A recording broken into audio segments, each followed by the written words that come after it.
Hello, and welcome to the Kosh, the People's Podcast. I'm your host, Timber Smith, and the Kosh is a podcast that spotlights people who've had an association with the Kosh and the surrounding Fox Cities region. Hey, Kosh listeners, how are we doing this morning? It is a fantastic day. It is gorgeous out. I'm just getting my weather report out of the way. Other things going on, just so I like to talk with y'all a little bit at the beginning, just so we can get the time frame of what's going on in the world right now. One of the things that's going on in my world right now is we got past my daughter's wedding. That is right. We had the wedding. It was fantastic. It was amazing. May I give the hugest shout out to the Waters and that amazing team over there, particularly the young lady who is the event coordinator, I do believe. They were amazing. It was beautiful, and they were so warm and nice throughout the process. So I appreciate y'all for making my baby's day a special day. Kosh listeners, go ahead. Let's do a little celebrating with Dad here, because that's a big thing to get past. Okay. So, Kosh listeners, let me just say this before we really jump all the way in. I am pretty excited about this conversation. Sometimes, when I get people that sit in the chair and I'm just like, oh, they finna teach us some stuff today. I think we are in for a fire conversation about all sorts of things. I also get the feeling from this young person here that they know a little something about the Kosh and the history of it here. So we're going to have some cool conversations here in particular. But, we have a tradition here on the Kosh, and there's a proper way that we introduce our guests. So the proper way that we're going to introduce our guests is this. I don't know how we continue to get these amazing, amazing guests here at the Kosh, and this week is no different. So without any further ado, this week's guest is Tina Haffeman. Haffeman. But nobody gets it right, so we're fine. Well, Tina, you know what this made you? This made you part of a long legacy of Timber slaughtering a person's last name. You didn't slaughter, and everyone who hears this who knows me will go, oh, yeah, and everybody says that. Haffeman? Haffeman is what it is. Haffeman. Okay. Once you get past a certain amount of letters in the last name, I feel like you should add a couple of extra syllables into it. Like, it's just the thing. You're looking at it and you're thinking, I think that's at least 3. I'm going to throw one in there. Yeah. It's really not spelled right. Is that what it is? So that's what it is. It's not you, it's the spelling of the name. All right. So, Tina, how's your day going so far? Yeah, it's great. I get to be here. Which is right in my neighborhood, which is so fun. It's a beautiful day, and being on a podcast was on my bucket list. Oh. Well, it's still on there, but now it's got a check mark next to it. Facts. We've got this one checked off. Well, Tina, let's go ahead and get ready to jump in. Can you please share a little something about yourself and your association with the Kosh and the surrounding Fox Cities region? Yeah, I was born here, and so I'm the oldest of 5 kids, which makes me bossy. And as my siblings all say, well, most people who know me say, I'm also prickly. I was actually referred to as prickly once in the Post-Crescent. So I am definitely, and I just embrace that word because, okay. You mean the paper itself called you prickly? Yes, a reporter in the paper actually called me prickly. That's so bold. Well, actually, he was quoting someone else. Oh, but okay. Somebody did, and they put it in the paper. And so that's been a big, like my siblings all sent me porcupine presents then, so it's a big thing. And they just can't believe how real it is. So my grandpa and my dad are also from here, so I go way back. My dad and grandpa they were independent clothing contractors, which you don't see anymore because those all went away. Like in the 80s when everything went to Mexico and then to China. But that's what we grew up with. They owned a factory on the south side, and all of us kids worked there in the summer shipping things out. It was a pretty interesting thing. Yeah, so I run into people who worked for my grandpa or my dad all the time. And so they literally made their own clothing line here. they did. And it wasn't Oshkosh Bagosh. Right. Okay. Right. That's awesome. Right. It was several different clothing lines. And oddly for me, when I was a little girl, they made for a company called Glen of Michigan, which was little girls' fine clothing. And then when I was a teenager, they made for Junior House, which was teenage clothes. And then they moved into old lady clothes, and I had to wail. But so my grandma and my mom were taken care of. But it was a really interesting thing. I never bought clothes because I used to actually go to fashion shows with my dad twice a year with other contractors' daughters, and models would walk across the stage with their whole fall or spring line, and I would get to say, I want that, and not that and that. And then I'd come home with this whole wardrobe.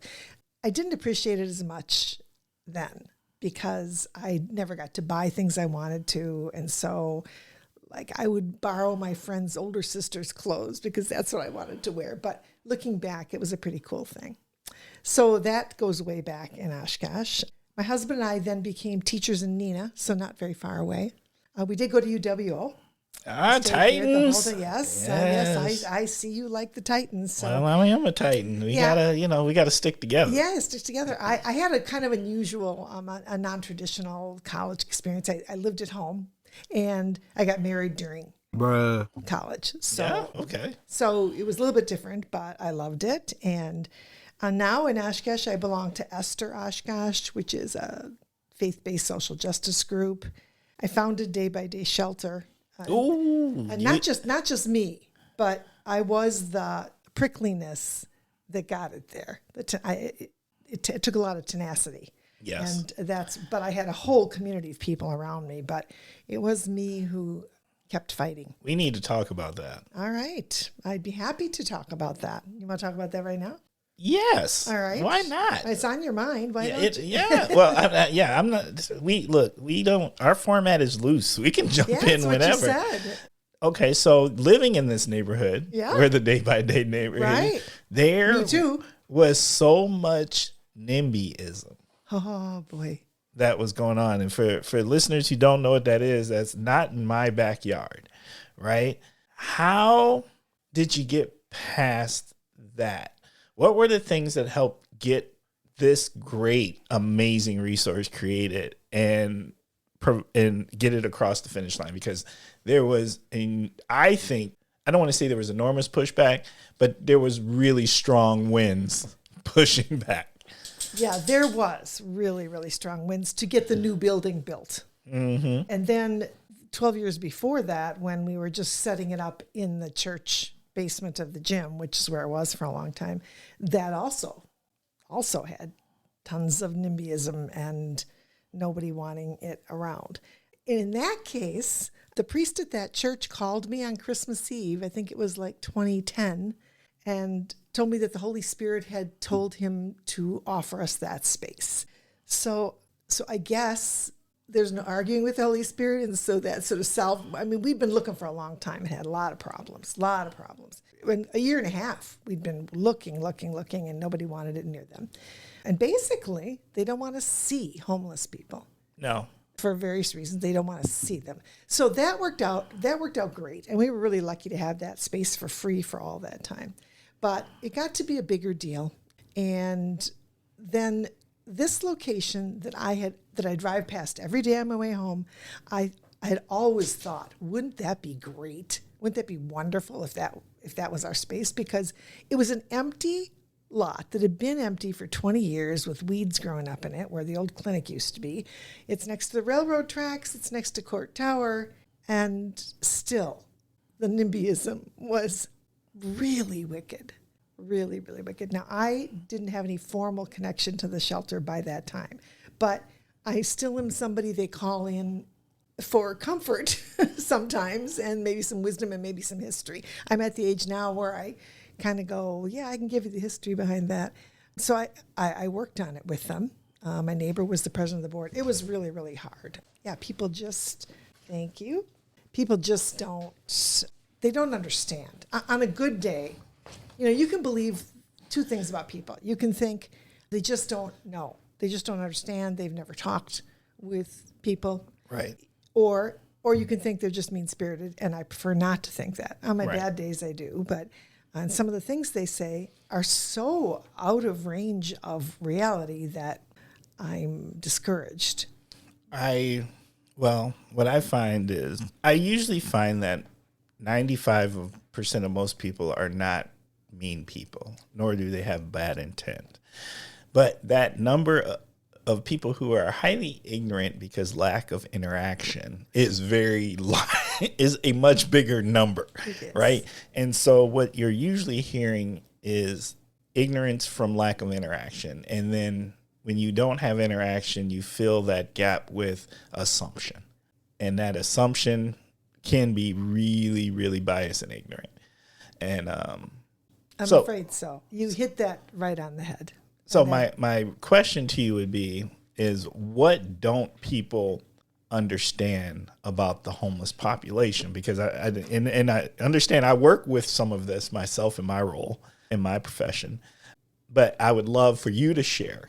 What are you seeing in the Kosh? What don't people understand or misinterpret or assume incorrectly? Well, I think that most people don't understand how many people are just one car repair or one divorce or one incident or one illness away from being in serious trouble and perhaps losing the place they live. Bruh. They don't think about the reasons that it happens. Divorce is a big one. And the fact that wages have not come up with a 25 to 40% increase in rents, that's Medical. something. Yep, it's bad. I work at Leaven, which is a financial crisis place, and 60% of the people that come in there for rent assistance, which is mostly what it is, have serious medical debt. It's not the only thing they have, and it's probably not the thing that sent them to Leaven, but it's another. And people don't realize that it's a snowball effect. They don't realize how hard it is. They don't understand that childcare is almost impossible to find, and if you can find it, it's almost impossible to pay for. There is no lies being told on that. Bruh. That is absolutely true. A lot of employers give no leeway as far as sick days or illness, so people are stuck. They get sick or even disabled for a while, and there's no pay. And you can get behind real big, real fast that way. And because landlords at the time, in just an economic, I'm not blaming landlords as a group because all groups are on a spectrum, but landlords don't have to give much leeway because the market, because there's so many people, it's supply and demand, and there's so many people that want apartments that they can kind of do what they want, and they kind of do. Most of the laws passed in Wisconsin in the last 10 to 15 years have been with tenant-landlord things, have been landlord-favored. Yes. Possibly because legislators, a lot of them are landlords. Yes. And yeah, it's been that way for a long time. It has, long, big build-up. Right now, I'm seeing a trend. Working at Leaven does give me a really nice, credible insight into what's happening with people.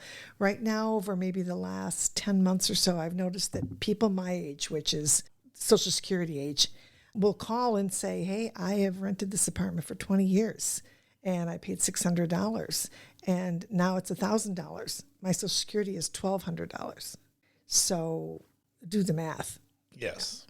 And so now, really elderly people are stuck, and they're scared, and they don't know what to do. And you can't say to them, oh, go to this website. Not that helps anyway, because there is nowhere to go. It's pretty tough. It's pretty tough. So I think people don't understand that. I also don't think that unless you've talked with people in bad situations that you get that they're just like you. They're Very much so. Just like you. You know, I always say maybe you could offer to make a meal at Day-by-Day a few times a year and get in that room and talk with those people. They're just like you. And so that's what they don't get. I mean, there's a general perception that if you are homeless, you've done something wrong, possibly criminal. Often they go there. or you couldn't manage your money, or you weren't working hard enough. You don't want to work. You don't want to work. That's the big one. It's a big one. And it's like, if people knew how many unhoused people actually have jobs and work. Indeed. The math don't math. So they're working, and they're working in some of these jobs that they say they should work in, but the math doesn't cover rent and food. Right. We're not even going into the extras. Right. I'm just saying rent and this is extras food. Like insurance of any kind. I mean, which is not exactly an extra. Right. Basic needs is what it really is. They don't cover basic needs. I keep dropping this, don't I? Oh, yeah. No, you are absolutely right. And that makes for a challenge. It does. And I don't know what to tell them. I mean, talking to them, actually, there's a big fear. They're like, I don't know. They must all be mentally ill. They must all be criminals. And so I can't talk with them. I can't let my children near them. I can't let my grandchildren see them. Yikes. Yikes. Yikes. Right. Yikes. And I don't know what to do about that except encourage people to get involved. Yeah. Yeah, very much so. Thank you. Thank you for covering that topic. Like that was keeping it real 100. I'm glad you think so. I've been doing it for a while. Yeah, I can tell. Okay, let's get back out now. All right. We'll come back now. All right. So back to the boring stuff of me. Housing has always been my deal, and so I also belong to the Winnebago Housing Coalition. And as I said, I'm a volunteer at Leaven, which is, my story's about that later, but that's really my all-time favorite. It's an organization up in Menasha that helps people that are in serious financial trouble, mostly rent assistance, but mortgage, car repair, utilities, and they have 14 agencies under one roof. So it's a one-stop thing for people, which makes it easier because nothing about going to Leaven is easy. Hey, yep. I got to send a big shout out to Nikki and a big shout out to my girl Marta.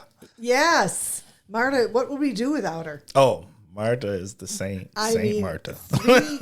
I don't know, 3 or 4 times the shift that I work there, I go, I think I'm going to need Marta. That is so 100% true. If listeners, Koch listeners, if y'all would like to learn more about Leaven, I have an amazing episode with the executive director, Nikki, on the Appleton Engage podcast. So you can sit down and get 35 minutes of learning about Leaven and all the amazing things they do, and a pretty good story or two about the people that they serve. I've volunteered there now for 7 years, and Nikki has been great, and she talks about it really well. So go get that info from her. She's the best one. I also work with a cooperative. I'm a member of a cooperative called Ebb and Flow, and the founders of that have also been on your podcast. And right now we're concentrating on Community Living Room, which has its own space actually now up in Appleton, but we just got another grant for Winnebago County, so we'll be doing pop-ups here. And Community Living Room is for people who have been trained in something called emotional CPR, which is being trained to be an effective, compassionate listener, which you may think, I guess I always thought I was one, but I learned a lot. What you learn is that a lot of us actually don't know how to listen for the sake of someone else's good. Unfortunately, right. Yeah. Even if we want to. Right. I did the ECPR. You did? Oh, yeah. Come on. You know everything. No, I love community. I love the people that live in our community. I want to be as prepared as possible when I run into different people in different situations so I can be as helpful as possible. And I just love that training. Actually, we have a saying between us, and that is that cookies and kindness are undefeated. We actually came up with that during their podcast episode. That sounds like them. Yep. That sounds like them. Yes. It's the community living room is a great concept. And the listening part is what I had to learn about it. And I think a lot of people do, but I was really particularly needing this because I'm an oldest child and I was a teacher. I'm a problem solver. So if somebody and I work at Leaven where that's kind of what we do. So when somebody says, I have a problem, my general response to that is, okay, I got 5 solutions. Bruh. Let's you pick one. We'll talk about it, you pick one, and then we'll work on it starting right now.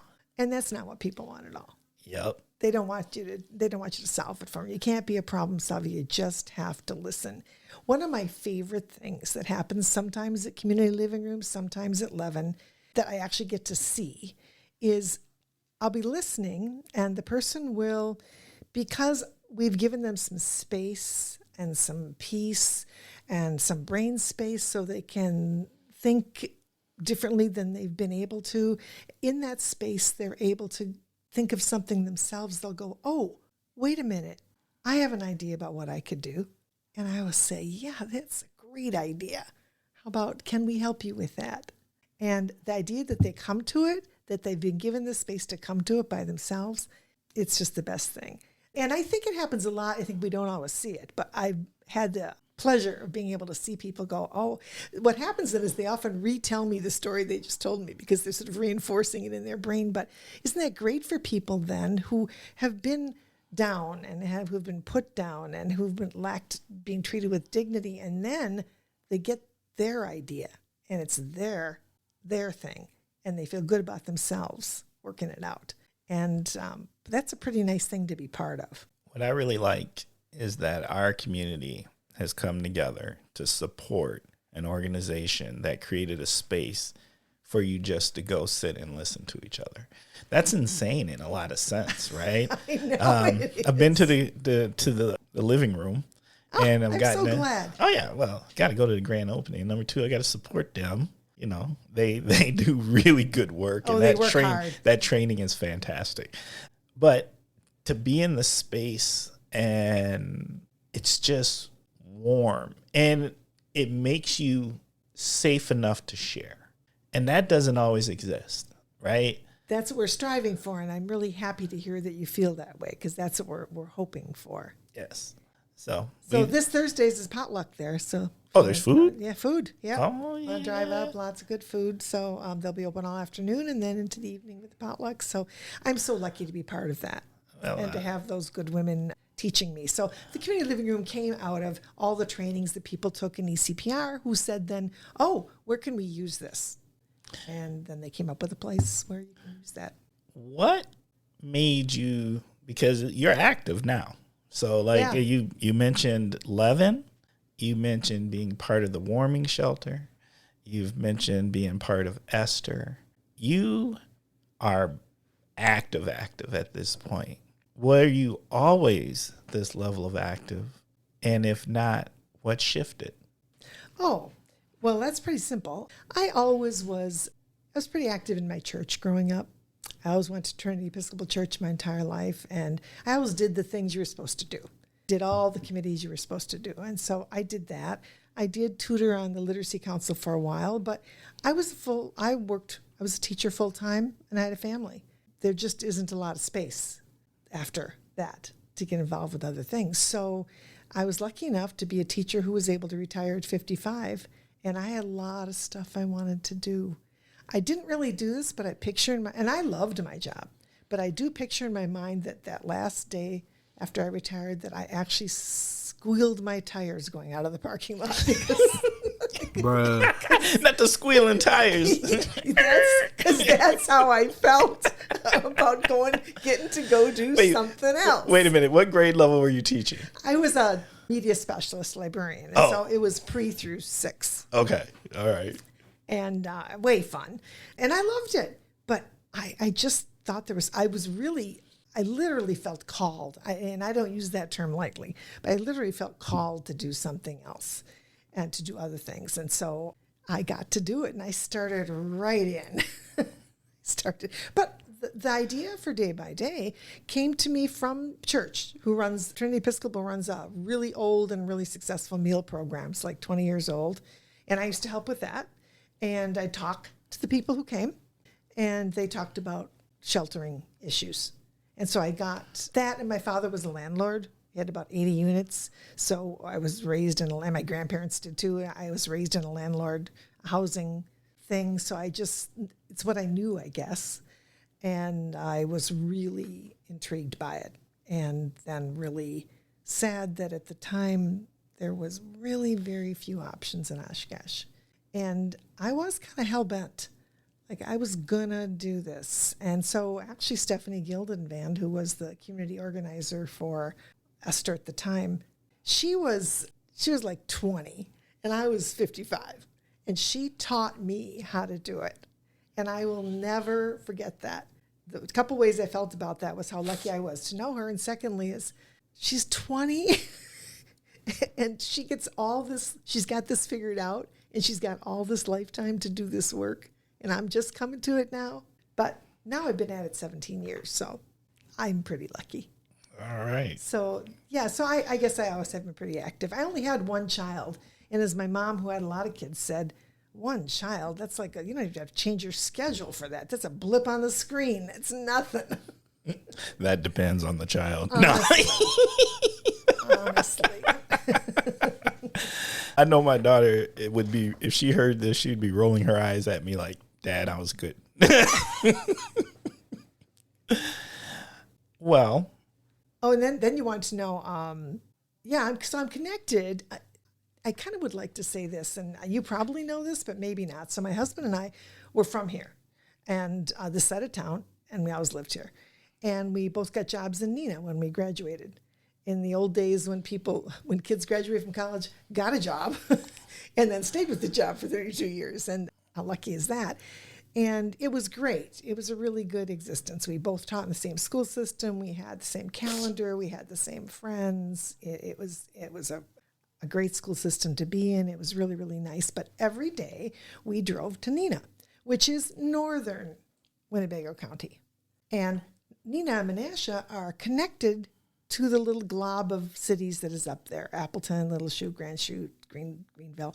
They're kind of all together because they kind of all touch each other. Mm-hmm. And Oshkosh is a little kind of by itself down here. I mean, yes, we have Amro and Winneconne, but there's clear separation. Clear separation. Not like in with Appleton, you can roll in Menasha and people don't even know they're out of Appleton or Grand Chute. Like it's all together. All together in a lot of, no one knows where to bound. It's all Appleton. It is. And, trust me, everybody it's all Appleton. All Appleton. If I told you how many people who live in these other spaces will call Appleton for places, then they don't live in Appleton, but it's all Appleton in the mind of many. It is. So they have the advantage of that being, they can collaborate and cooperate a little bit easier up there. And we're a little geographically stuck down here. But what I was going to say was when we felt that when we crossed to GG, the difference between like the people south of GG and the people north of GG do not know what each other are doing. They do not come together much. We lived in the Oshkosh culture that we were raised in, and we worked in our daytime culture was up there. And it was different. Not better or worse, but definitely a dividing line. Yes. I felt like you could, like the GG is kind of like the county GG is kind of like the Great Wall of China. It's a complete, different. I loved when I taught that the Post Crescent was always in the lounge because I knew what was happening and lots was happening. And it's not like it's very far. No. People are like, oh, it's all the way up in Appleton? Like, what? Well, no, that people still say that. Like, if I tell people I work in Appleton, they're like, how's the drive? Yeah. It's like, that's a 20-minute drive. That's not a drive. I know it's really close. But I have found that there are different ways. I'm so glad that I taught up in Neenah and then got to know lots and lots of people up there because I was comfortable. And when I was starting some initiatives, especially the shelter, Appleton just had built one. And I'm a big believer in not reinventing the wheel. Mm-hmm. Although a lot of people in Oshkosh in power like to reinvent the wheel. and they take that being separate geographically a little too far. So I went up to talk to friends up there and said, how'd this go? How did you do this? And they took me under their wing and taught me everything. And I just kept, because I was a children's librarian. I didn't know anything about, they go, how did you know how to make that shelter? Yep, didn't know. Just asked for help. Just kept asking. And I was, I'm a native of Oshkosh and we have big families. So if somebody said, do you think you could call a lawyer to help? I think I do know one. Do you think you could call an accountant that could help? Yep, I think I probably do know one. And people love to help, love to be asked, love it. And so immediately I had a group of people getting me through that.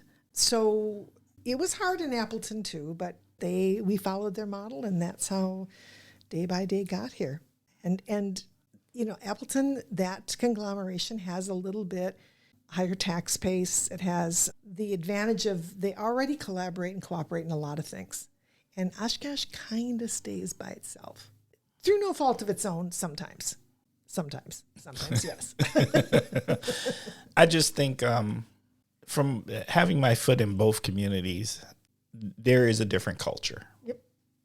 And culture does the way that a culture defines how you operate on so many levels. It really does. And Oshkosh just has its own culture. Definitely a get it done. They do get stuff done, but they get it done slowly. Oh, real slow. Yeah. A lot of deliberation. They take their time. They want to be sure, right? When they do finally decide, it gets done. But sometimes that getting to the part of the doing takes a really long time, and it's got to go through maybe a few too many people and committees to okay it. When it's been done other places already, so it's proven. Nearby. We're not even saying that far. I know. We're talking 20 minutes away. I know. It's one of my big things with Leaven. After Day by Day was established, I had friends who volunteered at Leaven, and I knew the executive director at the time. And I thought, the people at Day by Day could really be helped by a Leaven type organization. So I took that out there to the powers that be, and they were like, no. Their outcomes aren't strong enough. Yeah, it was a lot of that stuff. So I was told no. I tried it a couple of times and was told no. That's why when I said, all right, I'm just going to go work up there because they got it going. But now we do have an organization within the county that is what I think our little Leaven beginning. Now, we can't exactly have what Leaven has. It was sort of an odd starting. It was started by a priest who realized that people were coming to churches and asking for help, and that the clergy were not prepared for helping in any way. And he was pretty charismatic. So in the end, what he did was call all the churches together. He was Catholic, but he called everybody together and said, hey, how about we're kind of doing a job now vetting people and listening to their stories and helping. We could do that. If someone comes to your church, we can help you do that. How about you give us your discretionary or a portion of your discretionary funds, and we will divvy the money out. And that's how it started. And it still is used a little bit like that, but now it's been there 35 years. Right. So and it has a proven framework. Oh, yes, proven framework. But Oshkosh kept saying no. And I'm like, so I remember that one donor organization said, I think we're gonna take a field trip to Seattle because they've got a program like that. We can see how that works. I said, this is 15 minutes away. It's in Menasha. The thing that I think maybe some don't understand, that at least my observation of some of the things that happen, is that the faith-based churches or groups around Appleton and stuff, they will partner in a heartbeat, and they're in communication with each other. And so they do pool resources to move something forward. I don't know a lot about Oshkosh's faith-based organizations, but I don't know if they have those same relationships where they all will come together to push something forward together as for the good of this community. Well, I know a bunch of them, and they're great, but the people who go to Oshkosh churches are real tight about keeping their own thing. It's like herding cats to get those churches to work together. It's working a little bit now. I don't know if you know that the Hope Fridge that went away for a while is now coming back, and it's going to be at Trinity Episcopal Church and the church across the street. There's churches on every corner in Midtown where poor people are. So the Congregational Church across the street, literally within yards of the Episcopal Church, is now partnering with us. So that's awesome. I'm really happy about that. So the priest at Trinity Episcopal, Chris Corbin, is is moving in the right direction. So maybe churches will start to do that. But yeah, it is hard to get them to work together. A lot of siloing in nonprofits and churches. It's an old-fashioned way to look at it.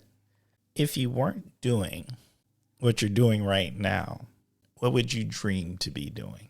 Well, I am doing what I'm dreaming to be doing because I have the luxury of being retired. I mean, it's a giant luxury. And the awesomeness of being retired, and as I said, I loved my job, but the awesomeness of being retired never gets old. I'm happy about it every day.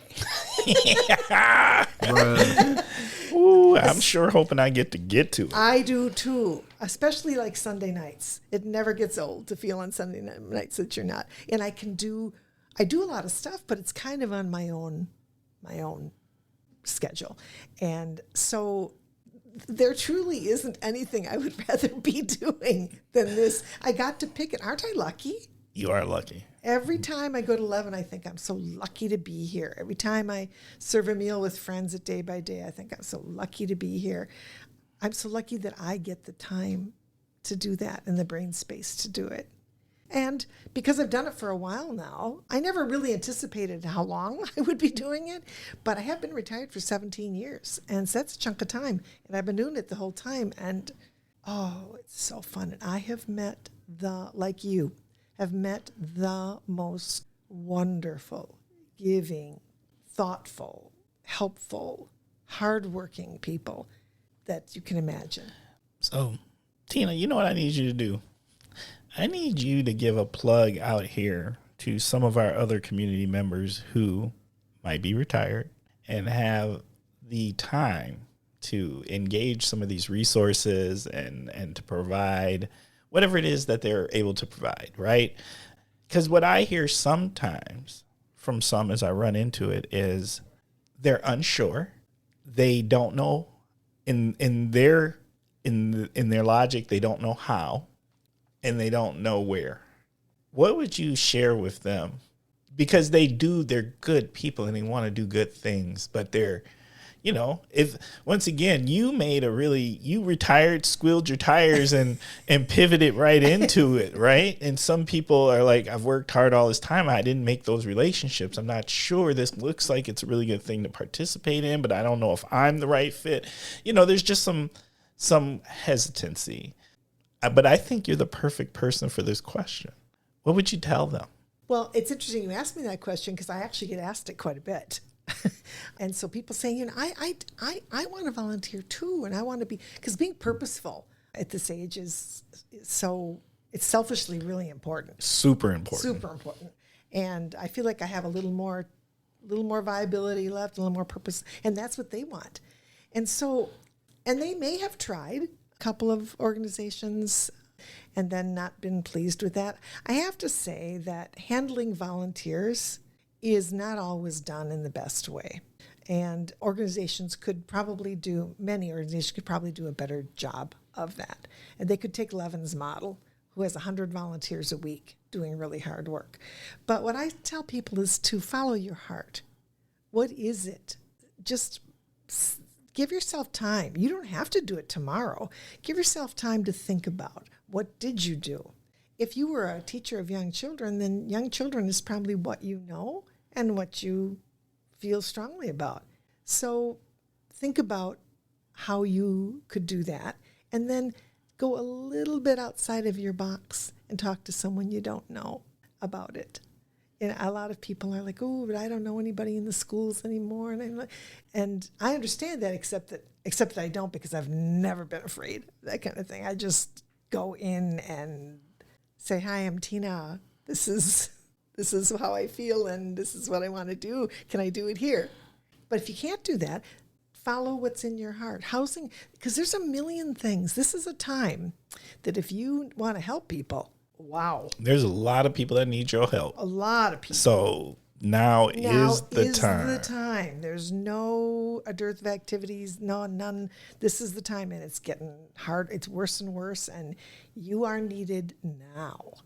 And do it while you're still healthy. Do it while you still can. So I'd say follow your heart with that. Follow what your heart, and maybe what you know. Maybe. Although I didn't know anything about interviewing at Leaven and I was scared, but I'm really not very afraid of much. So, but I get when people are. Yes. Yes. Okay.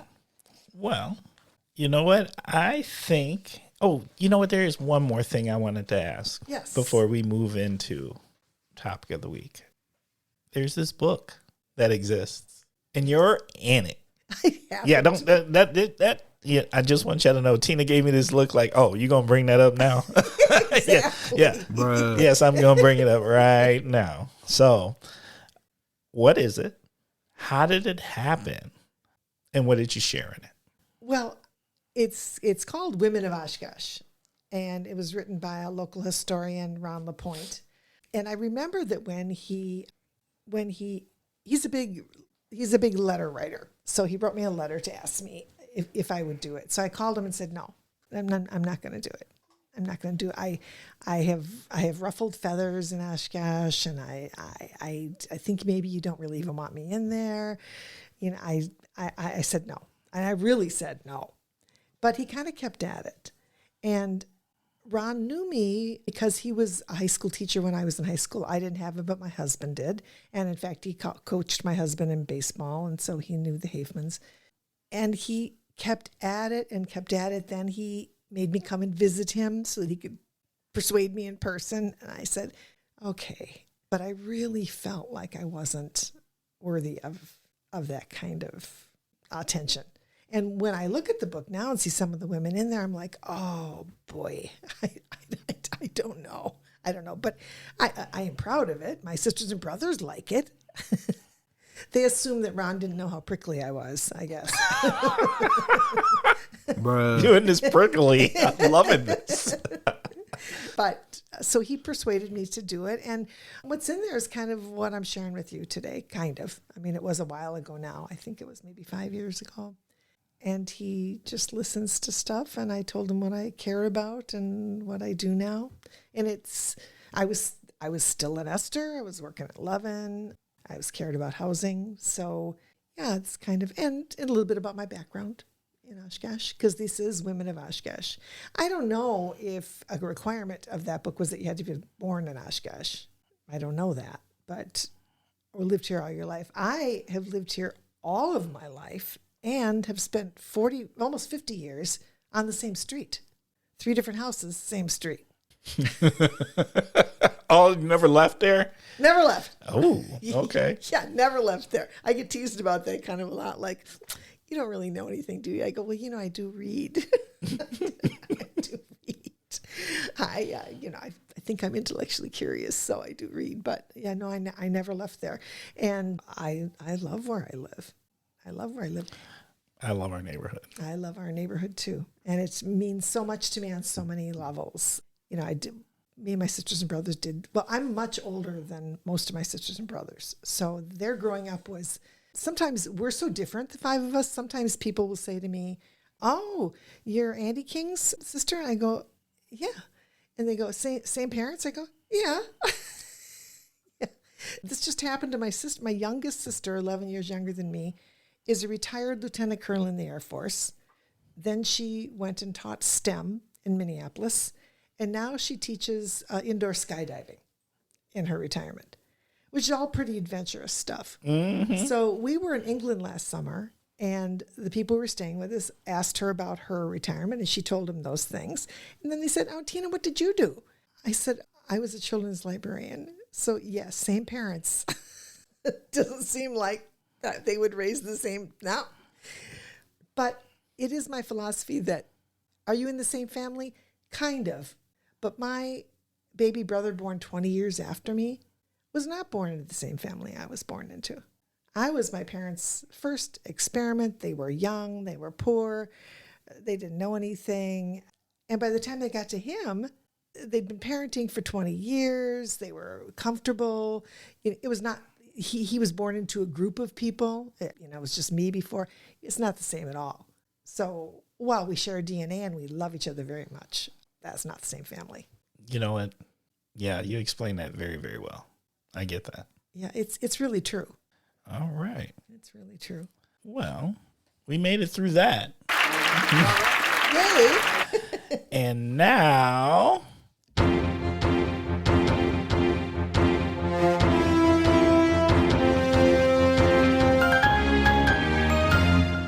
ooh, every time I hear it, it makes me smile. And when you hear that, that means it is time for the topic of the week.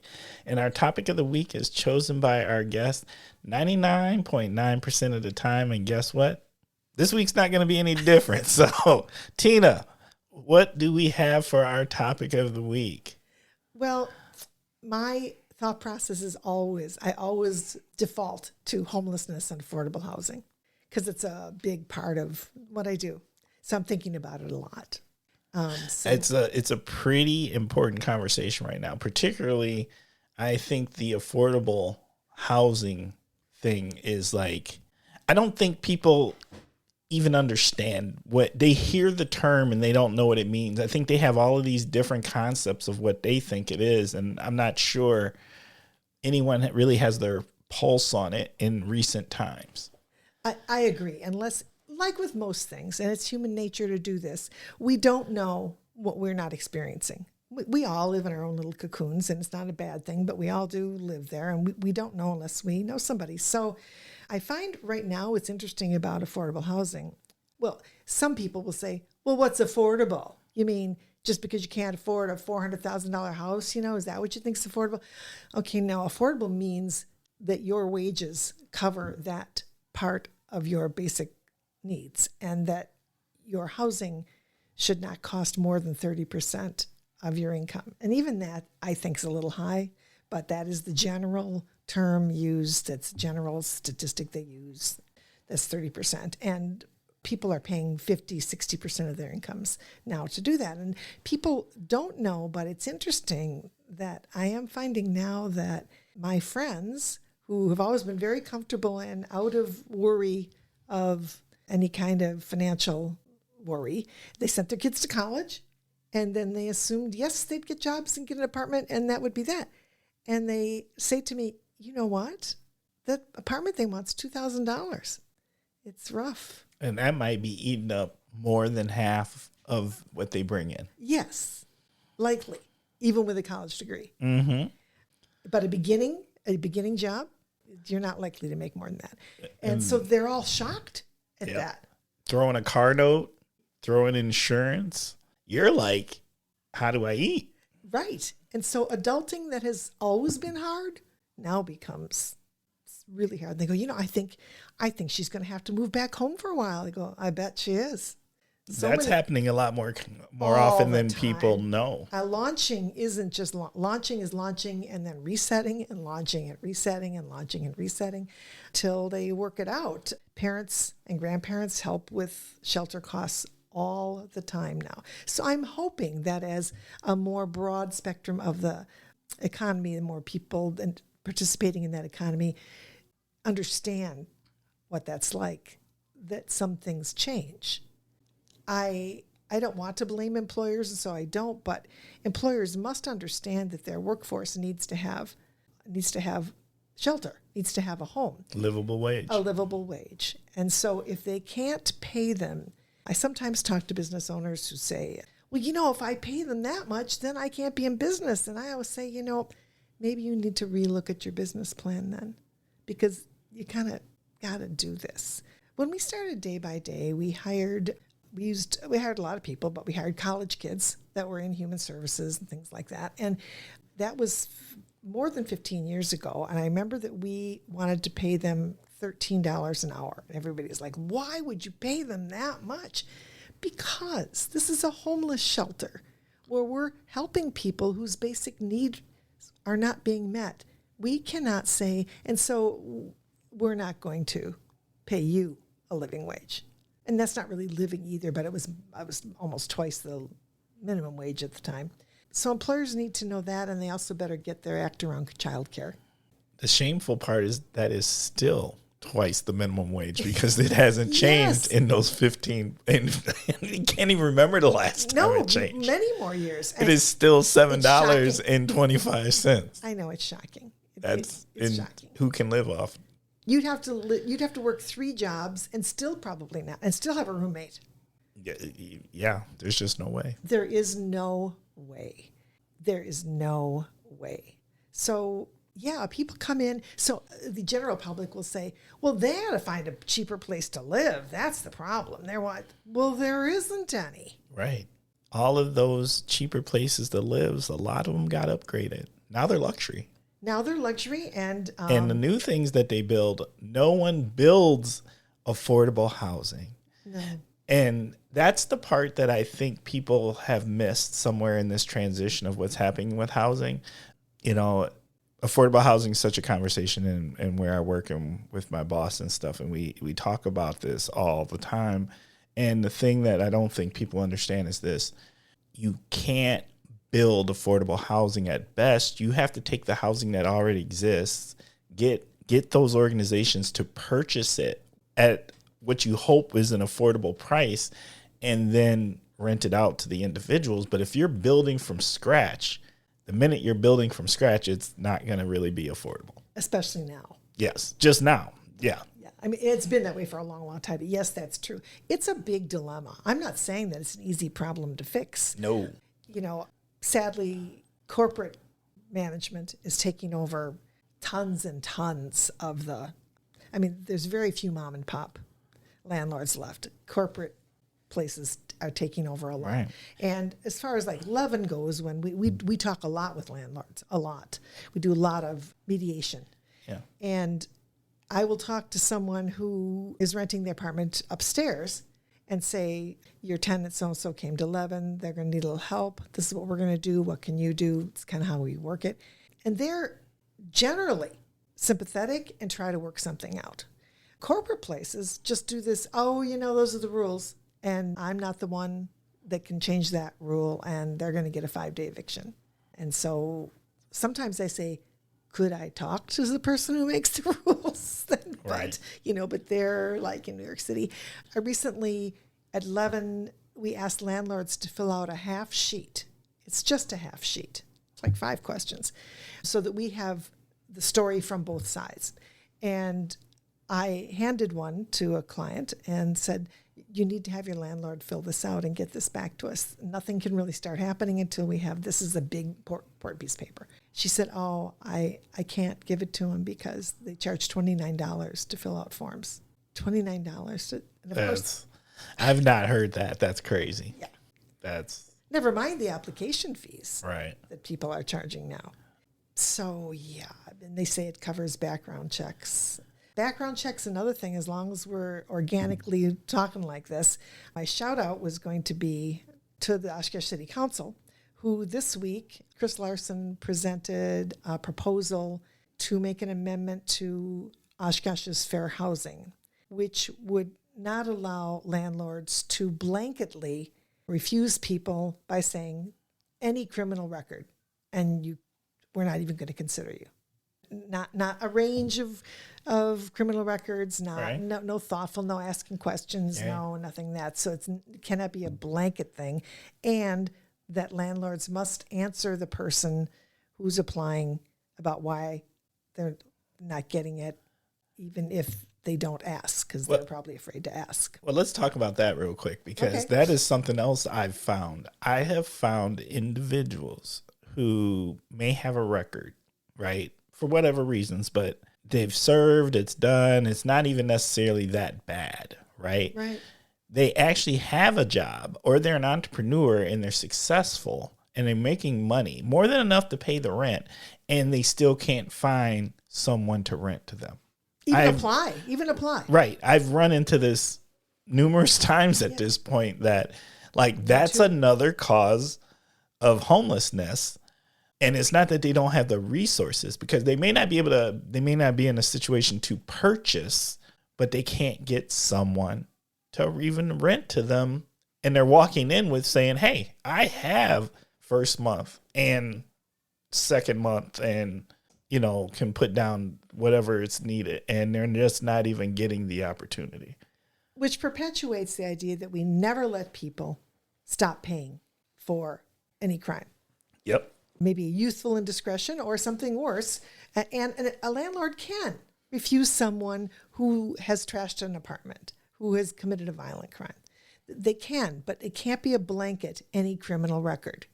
It can't be that, because that's going to end up being a lot of people. Yeah.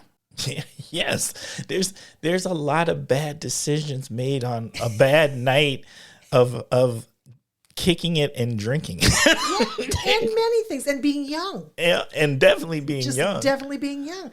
And, evictions used to stay on CCAP for 20 years. Now, they recently changed it to 10, but that's still 10 gone years. Mm-hmm. And that counts. So he proposed this, and the council did approve I think they're exploring it.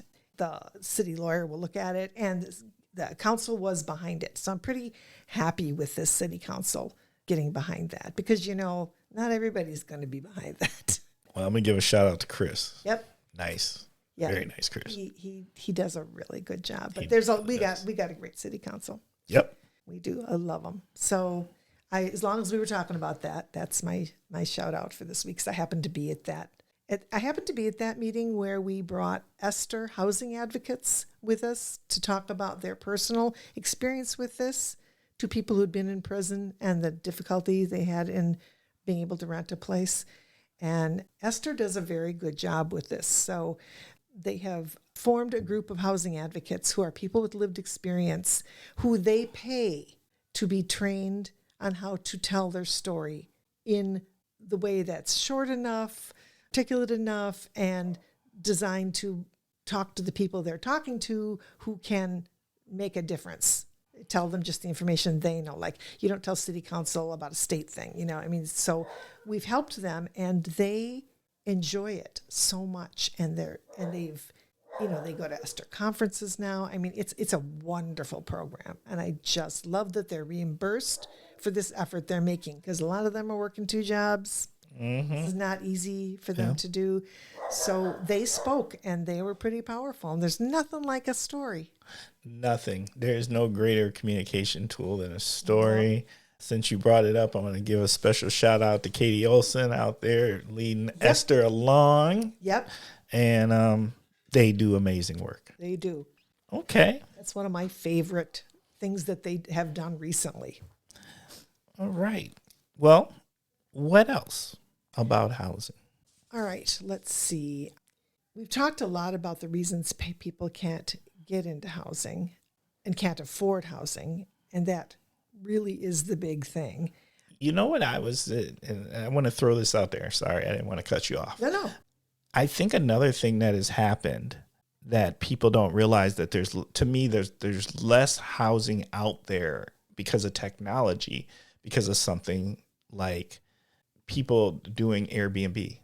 So now you have people who will buy up these smaller, what would be starter homes, to Airbnb them. And so then they're not available to the public, and you're taking that out of that starter home price range, out of those people who are transitioning from whether school or graduating high school or whatever, and they can't find that $150,000 home. I hate to say $200,000 like that's cheap. I know it's hard for us, isn't it? But that's just true. Yeah, because that's the starter home now, right? And that's crazy. And they've got to look in a whole nother bracket that I just scoff at. It literally hurts my feelings that's the new starter home. I agree, and that's a really good point. Now, the problem of affordable housing and homelessness is true everywhere, not just Oshkosh. But Oshkosh does have a couple of things that have made it a little harder. And one is EAA, who I love. I'm glad they come, and they're great. Mm-hmm. But Oshkosh people learned Airbnb stuff before it was a thing. Yeah, before Airbnb was Airbnb. Yes. They were doing it, and so they get it. So now a lot of people do it. And so those houses sit empty for long periods of time, and then get used in this certain way, and then an EAA make hay. And it's kind of just what it is, but it is a factor. And then the other thing is that we have the university here, which is also wonderful. And I don't know what we do without it. However, they do suck up a great deal of affordable housing and always have. And what I I don't know what they could do about that, except that I would love to see the university at the table when we're talking solutions. And I don't usually see them there. I don't know if to me, I'm observing what I think is a transition that's happening, because it seems like this is just my guess. So don't people out there in Kosh land, my Kosh listeners, don't beat me up too bad. But I feel like right now the university is contracting. It is. Right? So the university is contracting. You're watching, and I think the landlords have watched this writing, and they're selling off. I think that's true. And because all of a sudden, all these rentals are up for sale everywhere, right? And I think there's an understanding, okay, there's not going to be quite as many students, but the students also, if have a choice, aren't going to choose some of those old structures that they used to pick. And they're going to choose some of these other structures that are updated, newer, built-in Wi-Fi, all of that stuff, right? Yep. And so I do think there's something happening right now. There's some type of shift. It's a really good point, and I hadn't thought about that, but I actually have noticed it. And so I should have counted that in, because maybe now there are a few more places. And that would be great. Yeah, and I don't know if those places, because, if you do those places, they're going to probably need a little love. Oh, you move into a place where college boys have lived. Ooh, don't beat us up. Don't do that to us. Boys are like bears with furniture. Ooh. They just, it's pretty rough. So I get that. They get the full life out of that furniture. It's not getting a second life. It will not move to the next place. It will not. And the place they're in will need some love. Mm-hmm. That's true. So yeah, that's a dilemma all in all. So Oshkosh is the same though. People go, well, Tina, you kind of pick on Oshkosh. I go, I don't. I just live here and know it, and I want more. I always want more. When I speak in front of any group, I almost always at the end say, we can do better. We can do better. And it's not easy. This is all a dilemma. It's not easy, but we can do better because we have tons of good people. Oh, yeah. And I do believe we have the resources to be able to do the things. I do too. We just haven't decided to come together necessarily to do some of those things. And with the understanding it's for the greater good of the community, not for the greater good of any individual. Right. And that's what changes it. And actually, I would say, to me, having my foot in both communities, I would actually say that's a difference between Oshkosh and Appleton. It is. It is. Because they will come together for the greater good of something community-wide. And work together and collaborate. And it will be private individuals. It will be private business. It will be it'll be a nonprofit in there helping. They will come together and they will do something for the greater good of the greater community. And I've watched it time and time again. But we're made of the same cloth. We are. I'm not quite sure why we don't want to collaborate at that level, because we could match or beat easily. I remember that I was told with Day by Day that I would need to create it under a different nonprofit, because they said, Tina, there's only so many slices of the pie and you can't make another slice. So you can't make up, there's only so much money and they're hanging on. Yeah. No, I know. No. It's just not. So I just went ahead with we're going to do this anyway thing. And, when we opened, when I had the idea of Day by Day, I had no money, zero, nothing. It wasn't my first consideration. My first consideration was to do what Stephanie taught me, and that was to bring the community around the cause. Mm-hmm. So I contacted everyone that had contact with people who have trouble, and including people who have trouble getting housing or have had experience being homeless. So there was cops and clergy and social workers and business people downtown, and I called them all together. I did not call the donors in. I called the community in. And I remember the first day that we had that meeting, I called the meeting at Trinity Episcopal Church, and I remember thinking, oh my gosh, what if nobody comes? I thought, well, I guess that's how it would be. And you know what? We had to bring in extra chairs, and then there were not enough chairs. And that was the day. The Day-by-Day was born. And people telling their stories. Well, Tina, blessed be the prickly. Oh my gosh, I think I have to needlework that. Bruh. I'm just saying. That's how it got done. Oh my gosh, thanks for that. Can't wait to tell my brothers. Well, Who don't exactly think of it in that way. hey, that's quotes get born here on the Kosh. I guess so. Oh my gosh, blessed are the prickly. I love it so much. Yeah, so the housing thing is not going to, it's not an easy solve. And it's going to take all factions it's going to take legislators. It's going to take the business world. It's going to take a different attitude about what we're living in.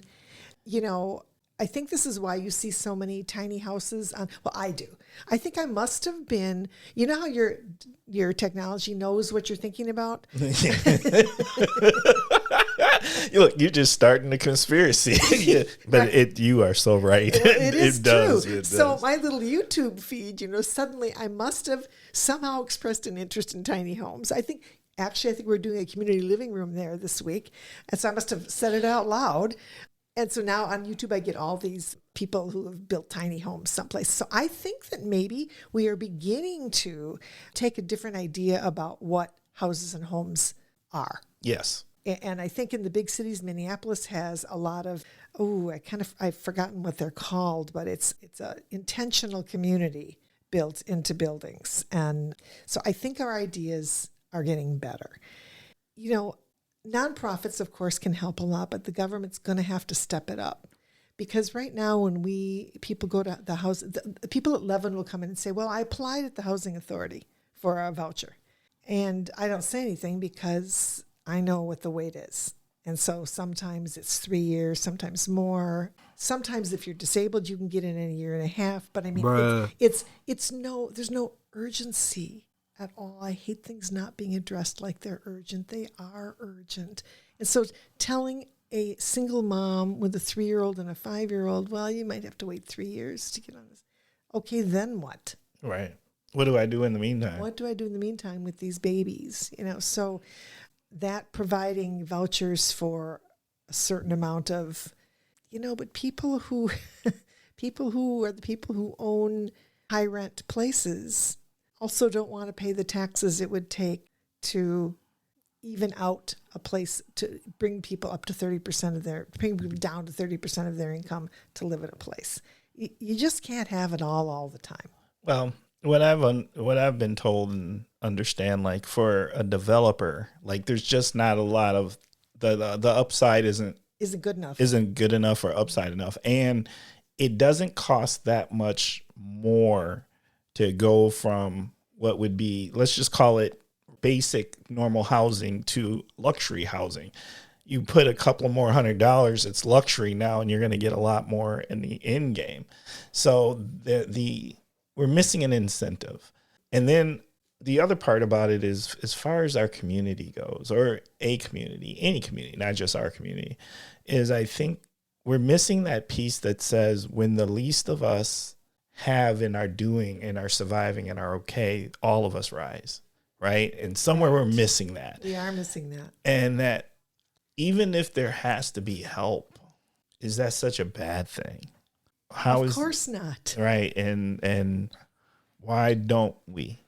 Especially if for us of means, you know, because once again, if the least of us are doing okay, or even just surviving, that says a lot about the whole community. It does. Because when there is a whole lot of people suffering in the community, it brings the whole community down. Yeah, societally, I think we have missed that for a while now.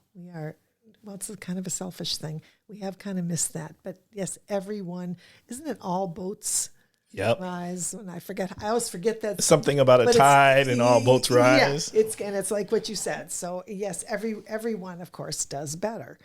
And I wish we could keep that in mind. And it's hard to get that through to people who don't put themselves out there to become aware of it in any way. One of my favorite things about what happened at Day by Day is that the meals have always been prepared by community, have always been, every night.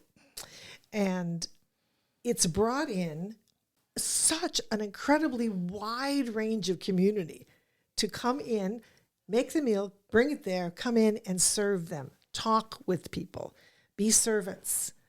And I know that it's changed lots of people, not everyone's. It's changed a lot of minds and brought a lot of people closer to it. And I'm so proud that they'll post on Facebook, okay, this group made the meal tonight, and it's a scout troop, or this group is a neighborhood from over here, and this is a church group. And it's not just church groups, though. Yes. It's all work groups. Yeah.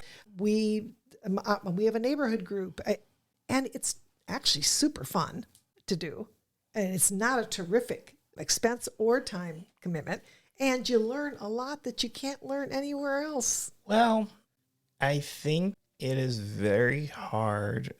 It's impossible to villainize people when you know their story. Exactly. And if you can go spend time with them and serve them a meal and see they're human, then that we all grow. We all shift. We all grow. And then we learn their story, and then we understand why we need to help. I used to, when I was going around fundraising for the beginning Day by Day, and I spoke to a group every day, I think, I would sometimes ask them, how many of you know someone or love someone who has a mental illness or an addiction? Well, almost everybody. Yeah. Oh, yeah. If you're honest, almost everybody. And if you really think about it, right? There's not even a 1 degree of separation. There's like a 0 degree of separation. If you really think it's there. Yeah. And you can think of it in your head. It's probably someone you love or someone you know and care about. So we're all pretty close to all of that. Mm-hmm. And we can do better. Facts. Okay, Tina, my last question. Is there last question on your topic of the week. Okay. We got a ways to go. Okay. Yeah. I saw your eyes like, really? No. Really? No. I was like, no, we got a ways to go. Okay. All right. Is there any last things that you would like to share with the Kosh listeners about your topic of the week that maybe we didn't get a chance to cover, or any last statements? Well, there is a project that I really can't say it. So I'll just be talking around it. There's a project that a group of us have been coming to work on that has to do with a certain group of homeless people. That, once again, a program like this is being done in communities around us. And it really needs to be looked at. Here. It needs to be looked at everywhere, but it needs to be looked at here. If not Oshkosh, at least Winnebago County.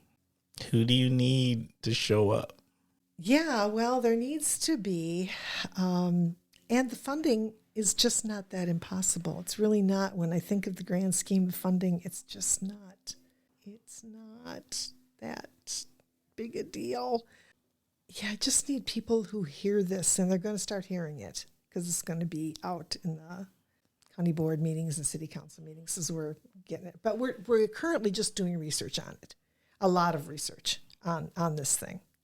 But already have gotten blowback. When we're just doing research, we haven't presented a plan, haven't said this is what we're doing, haven't said this is going to be next door to you.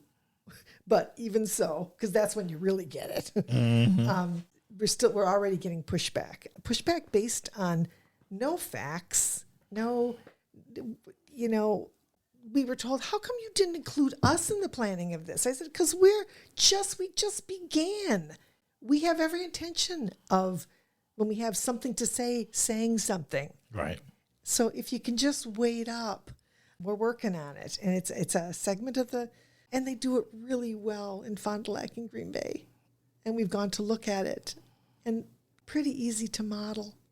And I'm super excited about it. Like, it is now my life. It is now one of the things that I talk about. Here's what my family does to me. If I'm at a family gathering and they hear me, one of them hears me a few feet away talk about, for example, Leaven. My brother will say, who asked her about Leaven? Bruh. because she's not going to stop now. She has no guardrails. She's not stopping. Or who asked her about homelessness or day by day? And now it's this topic. And bless their hearts, my sisters and brothers and daughter and grandchildren who are grown do listen to me about it. And I try to tell them, I'll try to ask them questions about, like, what do you think?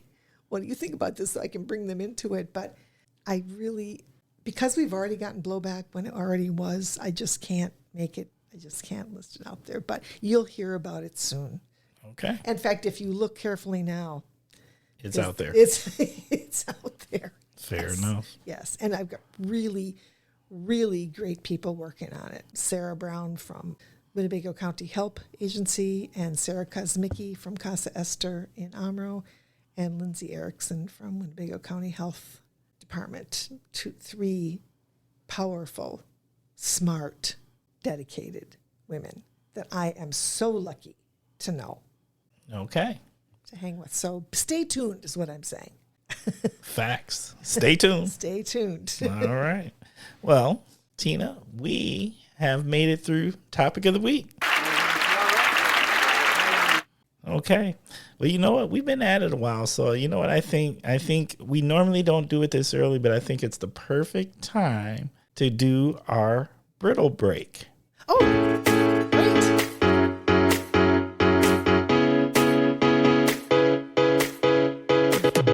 Hey, Timber, this is Orson. This is Yao. Hashtag the Brittle Daddies. Timber, every week you have some amazing guests who have some amazing stories, and we want to give them a little something. Yeah, let's give them the pistachio brittle. It's a state fair winner. Oh, the pistachio. Leave this for guests who have some really exciting stories. I think they'll enjoy it. Yeah, and if your guest wants to find out more about Shari's Ghana style brittle, they should go to sharaysgsb.com. Sounds good. All right, we're out. Deuces.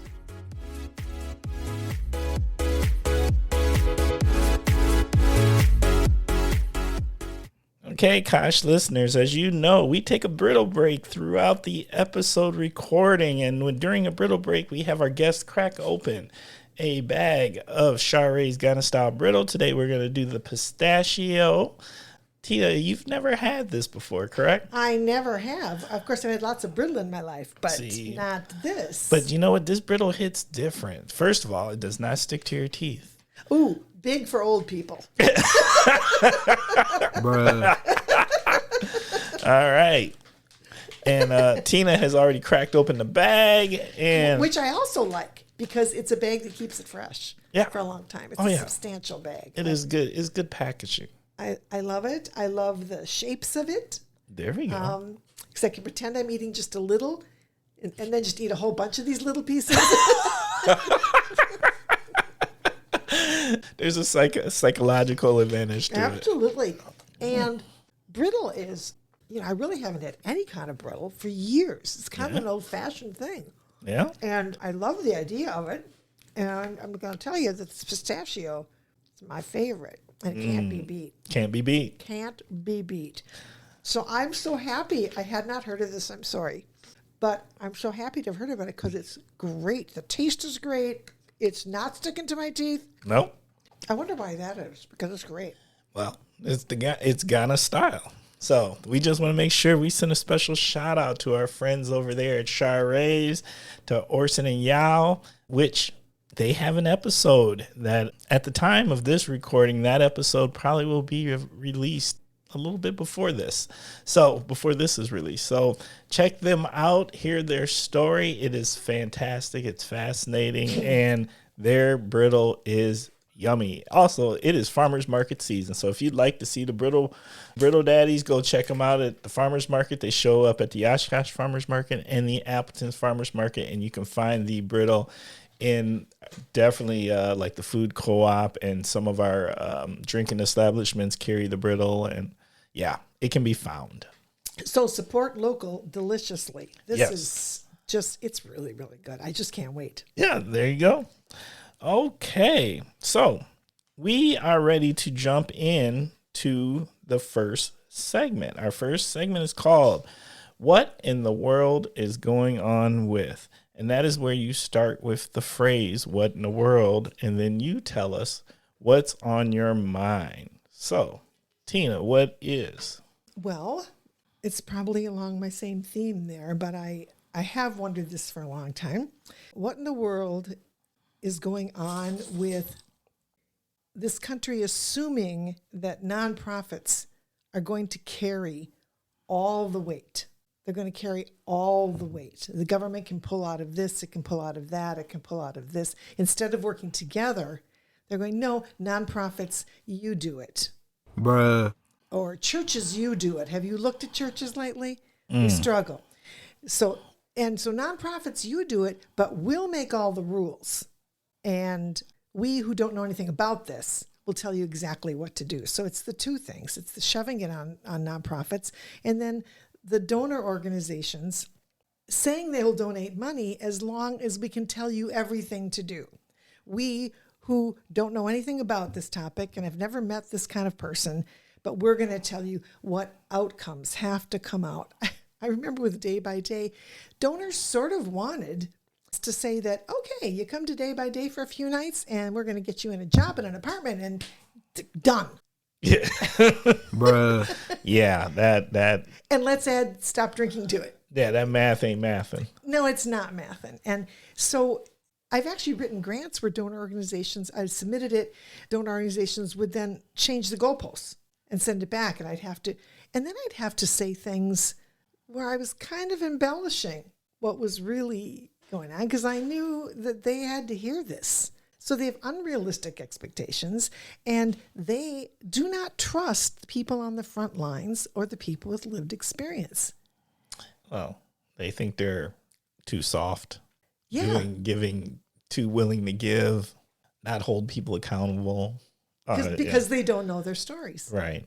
Because they don't know their stories. So, everything, all systems are on a spectrum. All systems are on a spectrum. At Leaven, and this is healthcare, education, all systems have a spectrum of people. And at Leaven, I use this example so they serve about 5,000 households a year. That's a lot. And on that spectrum of 5,000, there are a few people at one end who come into Leaven because they had a crisis in their family. They've never been to Leaven. They've never had to ask anybody for anything before. Everything has gone fine, but now it didn't. They get help from Leaven. They appreciate it. They go away. And someday later, they come back and volunteer or donate to Leaven. That's like the ideal one side of the spectrum. Then there's a spectrum of people who sort of come to rely on Leaven and use it periodically. They kind of know that system and they use it periodically. We try never to say no, but we try to guide those people into thinking, what is your plan? Mm-hmm. But we help them anyway. And in between are people on all this giant spectrum of need and crisis and struggles. Yes. And not even necessarily who you think it is sometimes, because I've heard stories and this from the executive director about like a doctor. Yes. Who I can't remember what happened, but something happened and they either lost the ability to get their resources or a divorce or something, and they needed that help. And so even being a doctor, they went to Leaven. Oh, it's a wide range of people. Right. It's not who people always think it is. People think they know the stories, but no. No, they don't. No, they don't. And so the IRS also has a spectrum of people using that system. There are wealthy people who pay their taxes, and that's that. And then there are wealthy people who hire people to get them out of all of it. So there's people working all systems. And that is just the way it is. And you don't throw the baby out with the bathwater. You just find a better way to do it. Mm-hmm. So that bothers me. And donor organizations all want everyone at the spectrum where everything is rainbows and unicorns. And it all works out fine. And someone that comes to Day-by-Day for a week or two will then get an apartment, get a job, stop drinking. And never come back. Right. When generally the trips back into that are it's out and back and out and back and hopefully eventually out. But in the meantime, it is our obligation. does someone deserve shelter or not deserve shelter? Not in my mind, but it is in, and I think people don't even know they're saying that. You know, the concept of housing first, which has been hugely successful for almost 50 years in big cities. The concept is that people need shelter first before the rest of their life can be built upon. Mm-hmm. They need that first. They need to not have that worry. It's foundational. It's foundational. You got to meet the basic needs. Yep. And so if they have that, it's much more likely that they can work on an addiction, that they can find a job, and in the meantime, they're safe. Right. And the cost of that, it turns out, is less than the cost of homeless people ending up sheltering, just like the emergency room. Emergency sheltering is the most expensive form of shelter. So we're spending on the people who care about that most money, then we're spending more on that than we are on finding sustainable. Yep. So I guess what in the world is happening is a lot. I think it probably is what our donor group's doing. But I got to say that I am seeing a shift, a small crack of light in grant providers and donor organizations, in that they are beginning to see that they do need the people they need to listen to the people with lived experience and the people on the front lines. And now some larger grants are actually requiring them to show that on their boards they have people with lived experience, or that that there's some type of relationship. Where there's understanding. Right. Firsthand understanding. And the people working at the nonprofit need to be trusted. They need to be trusted. And so I think there's a change happening, and it would be great. A lot of things, these changes, especially in Oshkosh, are so slow that in my lifetime, I'm not sure what's going to happen. Although a lot has happened in my lifetime, but I'm in the final quarter now and hoping for overtime. There you go. So, but I don't have to, because now I have grandchildren who I love so much and who are now adults out there in the struggle. They're on the struggle bus. And I want whatever I can do that even long term, when I'm gone, might affect them, is what I'm devoted to doing. My motivation, I think, and they're about motivation, I would say it is my grandchildren. It is the life that they will, because they are my whole heart. And I want their life. Of course, we always want our children and grandchildren to be happy. Well, we are coming to those questions. Okay. Love that. What in the world is going on with? I'm going to keep it short and simple, and I don't even think I'm going to say a lot about it, because I don't think there needs to be a lot said about it. And it is this. What in the world is going on with Epstein? That's it. I could go down rabbit hole after rabbit hole and say many, many things about it, but I don't know if we need to say much more than what it is. Just saying that name alone, to me, says we're broken.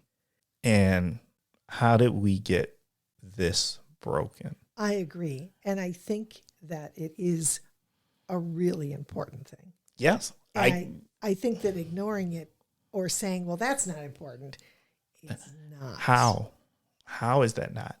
Because my thing is this. It is the core of our character. To me, it's the core of our character. A reflection. It's at this point, it's beyond the reflection. And down into the core. Right. Because I don't know how others see it, but to me, we're protecting it. And when did we become those individuals that are okay with protecting something so vile, heinous? That's wild to me. So that's it. There's a lot of places I can go with it, and I usually do, but I don't think you need to. I think people have to come to their own personal terms with it and say, wow, are we going to sit back and let this be okay? Because it's in our face. It's dancing in our face, and there's things that are so obvious. It makes it you can't ignore this. You can't pretend like this isn't what it is. It is what it is. It's right there in our faces. And it's just like, wow. Well, I have been amazed at what we do seem to be able to ignore. But this is different. It's supposed to be. Yep. It sure is supposed to be. This is different. Yeah. This is different, and I hope it's too much. I hope it's too much for everyone. I hope that people can go, okay, now we need to know, we need to stop it. Because otherwise what you end up doing is normalizing it. That's it. Because if we don't draw a hard, sharp red line at this, and this becomes normalized, we have forsaken everything. Like who we so-called say we are supposed to be as the American public. Like, to me, there's no middle ground with this. So it be about that life. Don't be picky about the things that you say you're really about. This is the red line. And if you can ignore this red line and then say you are this devout this and this, that, and this doesn't know that math is not mathing. No, there's no justifying this away. No, it just isn't. It's just not possible. So, and the more that happens, the more those dots seem to point somewhere. So that's it. It's a worthy what in the world. I think so. And of course could be more timely, but it's worthy because it's a breaking point. It's supposed to be. I know. It's supposed to be. It should have already broke. That's the crazy part, right? Indeed. Because the minute this should have already been crumbling, and we just got to look at our character. Yeah, we do. So, We do. so there you go. Bye. What in the world is going on with? Good job. All right. Our next segment is called 21 Questions. So there are not 21 questions. Tina gave me this look like, seriously, Timber, there's 21 questions. There's not 21 questions, Tina. I didn't know there were. No, there is several questions, but they are great questions that might solicit 21 answers because they are such good questions. They are good questions, and I gotta say. And I love these questions because it really lets us understand the guest. So, what motivates you?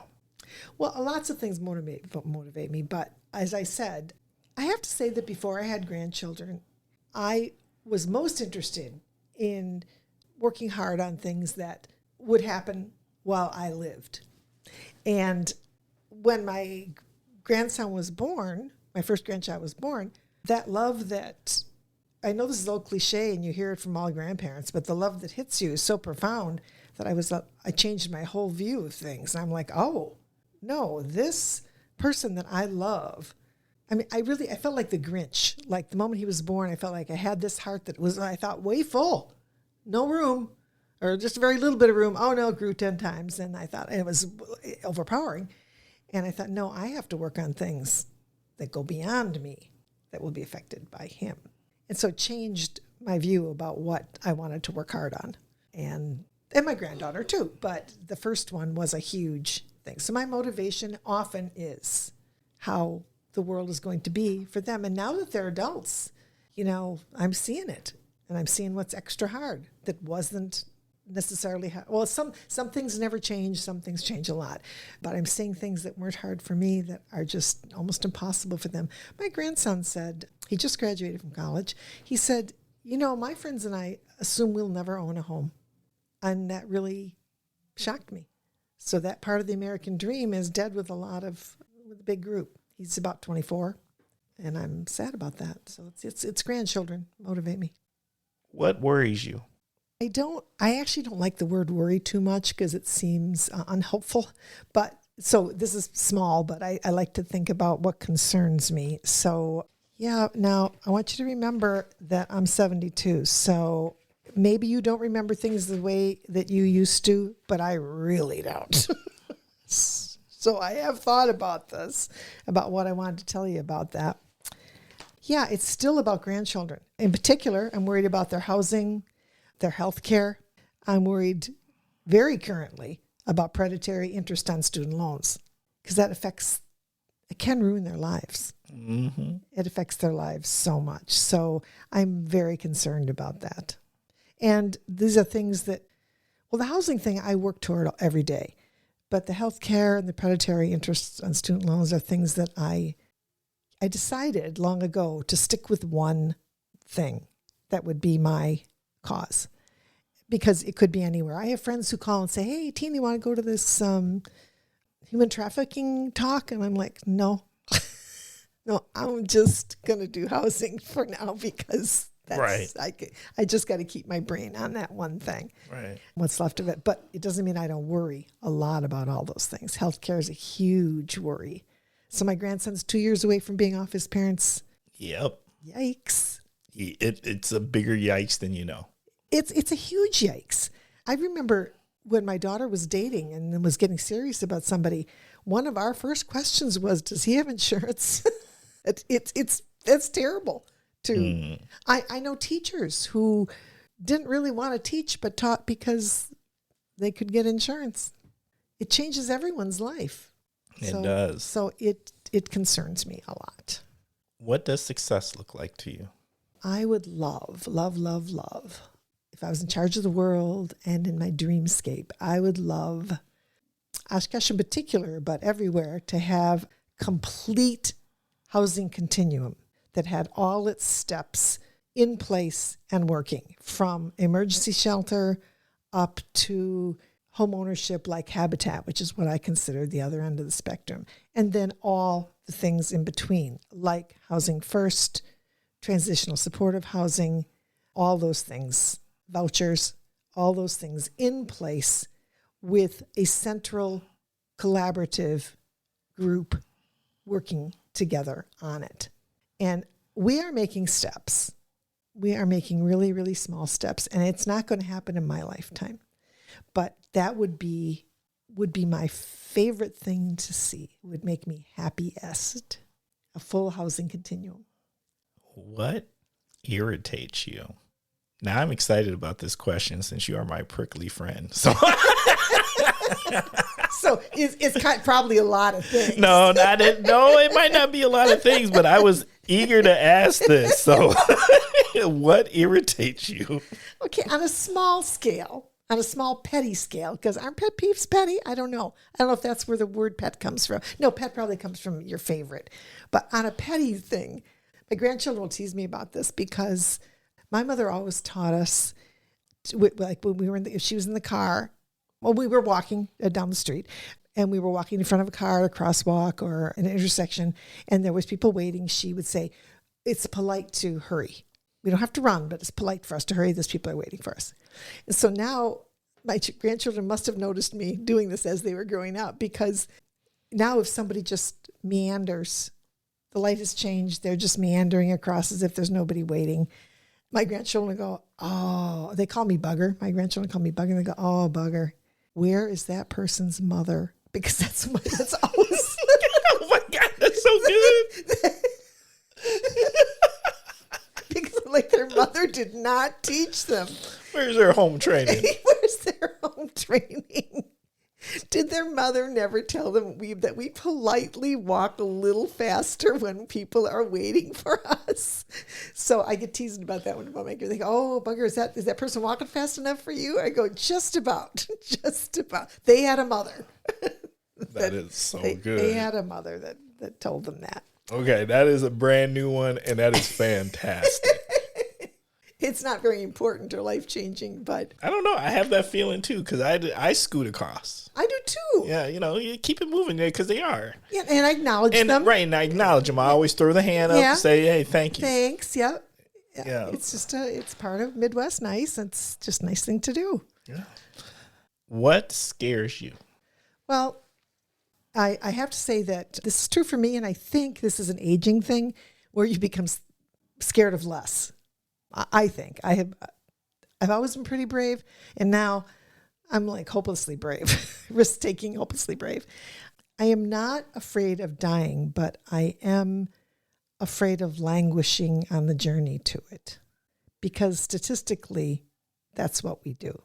The number of people that die quietly in their death at age 90 after never having been sick is like 0.001%. That doesn't really happen. It's what we all hope and what we all think, but it doesn't happen. And of course, the reason people worry about that is because they're going to have to be a burden somehow. And that's not how you want to leave your people that you love or be a burden to them. So I think it's more of a dread because it's highly likely that there will be some period of time that I'll languish, but I'd rather not. And I can't imagine. I've seen it a lot, and it's awful, and it's tragic for everyone. What are you grateful for? I am grateful for so many things, but I would say that it's my husband. I got to marry the first day of 7th grade. My best friend that went to elementary school with me and had also gone to school with him had told me about him. And she said, "Oh, wait till you see those Haffeman boys," the older one. And we were walking down the hall and she said, "There he is." And I was starstruck. And I said to her, "I'm going to marry him." And I did, because he said hello to me. He said hello to me. That was it. And I said, "I'm going to marry him." And he was, well, she told me that he was great at kickball. And apparently that was my criteria in those days. I like this bar. That is the perfect bar. That's what I guess when you're in 7th grade playing kickball, pretty up there, So aren't I lucky that he also turned out to be intellectually curious, kind, humble, which I now would always recommend to young girls who would never listen to me about how looking for humility is huge. It helped that he was also super good looking and an athlete and kickball.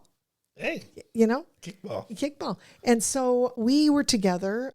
He was a pretty popular guy and he was a year older than me. And so I wasn't his only girlfriend for those years. But when we were 16 and 17, he sort of, as my mother said, you chased him till he tripped and fell.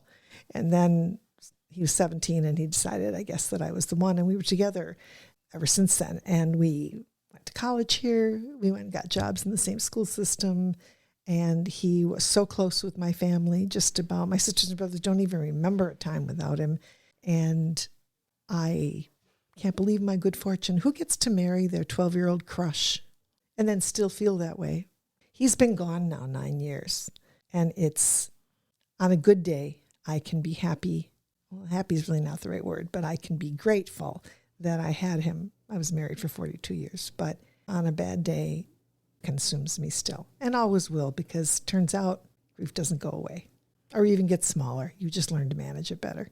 In my life, the thing that I was given that I'm most grateful for is him. What do you want to be remembered for? Well, when my grandparents died, I was about 35 and I loved them. And when they died, it was my first experience with death from someone I loved, and I was devastated. And I remember driving home along the lake every night from school and crying and thinking, like a year later, and thinking, doesn't this get better? Doesn't this go away? And then I began to think about, what is it that is keeping them alive in this way for me? And what it was is that when I was with them, I felt completely loved, completely and individually paid attention to and loved. And therefore, I was able to get the gifts that they modeled for me. And I remember thinking, oh, is that eternal life? Is that how we go on? Do we go on through love? I thought, yeah. So I'm hoping that the people I love, I have loved deeply enough for them to remember me, that I did that I loved them. So I want to be remembered for loving I recently was talking to a friend about my brother, and she doesn't know my family, and she said, "Oh, is that the brother you love so much?" And I thought, oh, did I say that once? She goes, "Oh, you always say how you love him." I'm like, okay, I'm hoping he remembers that. I told him about it. But I think that's what you leave with people and what goes on. Well, how do you define love? Yeah, love is like the deepest connection humanly possible. The kind of connection that allows you to sacrifice all, if you need to, for that person, to put them first, to honestly put them first, to when they're in pain or sad, you wish it was you instead of them.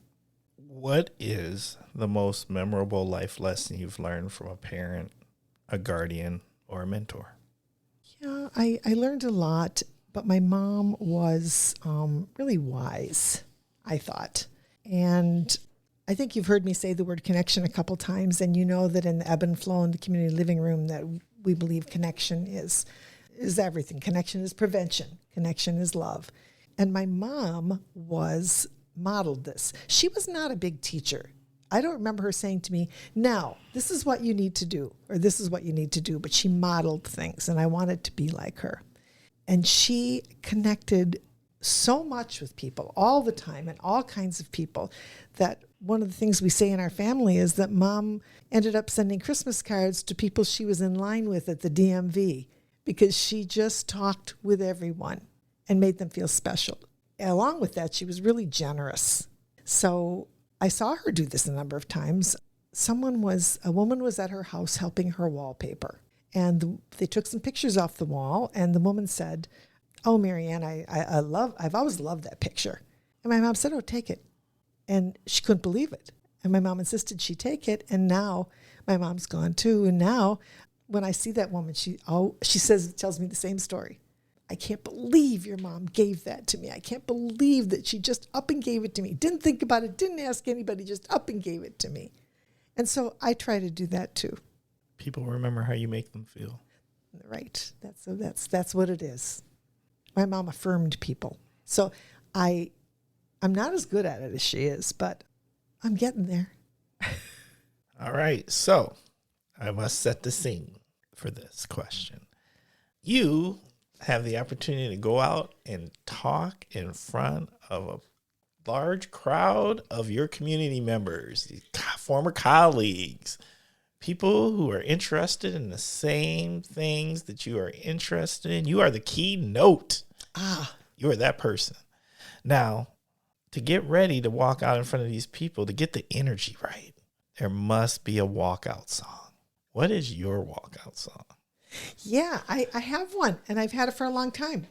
And just like I can't remember the title of the book I just read, it's Elton John's I'm Still Standing. Isn't that it? I'm Still Standing? Mm-hmm. That is fantastic. I love that song. I do too. I'm still standing. Yeah, that is a really good walkout song. I thought so. Yeah. I've said it for a while. It's never been played for me as I walked out anywhere, but it's in my head. Well, Kosh listeners, you have heard it said, so let's make this happen. Somebody's going to invite you now to be the keynote, and now we're going to catch it. I do have friends who could do that. There's not a doubt in my mind. All right. Well, we have completed 21 questions. Okay. They're good. Those are good, thoughtful questions. I appreciated them. Yes. Okay. Our next segment is called Word Association. This is where I'm going to say a word, and you're going to tell us what comes to mind. What are you thinking? Right. All right. We have a long-standing tradition here on the Kosh that we start with the same word every episode. And we have done this traditionally since the very beginning because this is the word of love, of family, of community. The word is food. It is. It's everything. So I had to think about that. So it wasn't just food. So it's not just the food, but where this food is served. So it's perch at Jimmy's White House in Budamore because not only is the perch great and the lemon sauce that they have is great, but we went there all of my life. And I remember my parents and grandparents going there. I remember my aunt's engagement party was there. And it's a tavern. And I love taverns.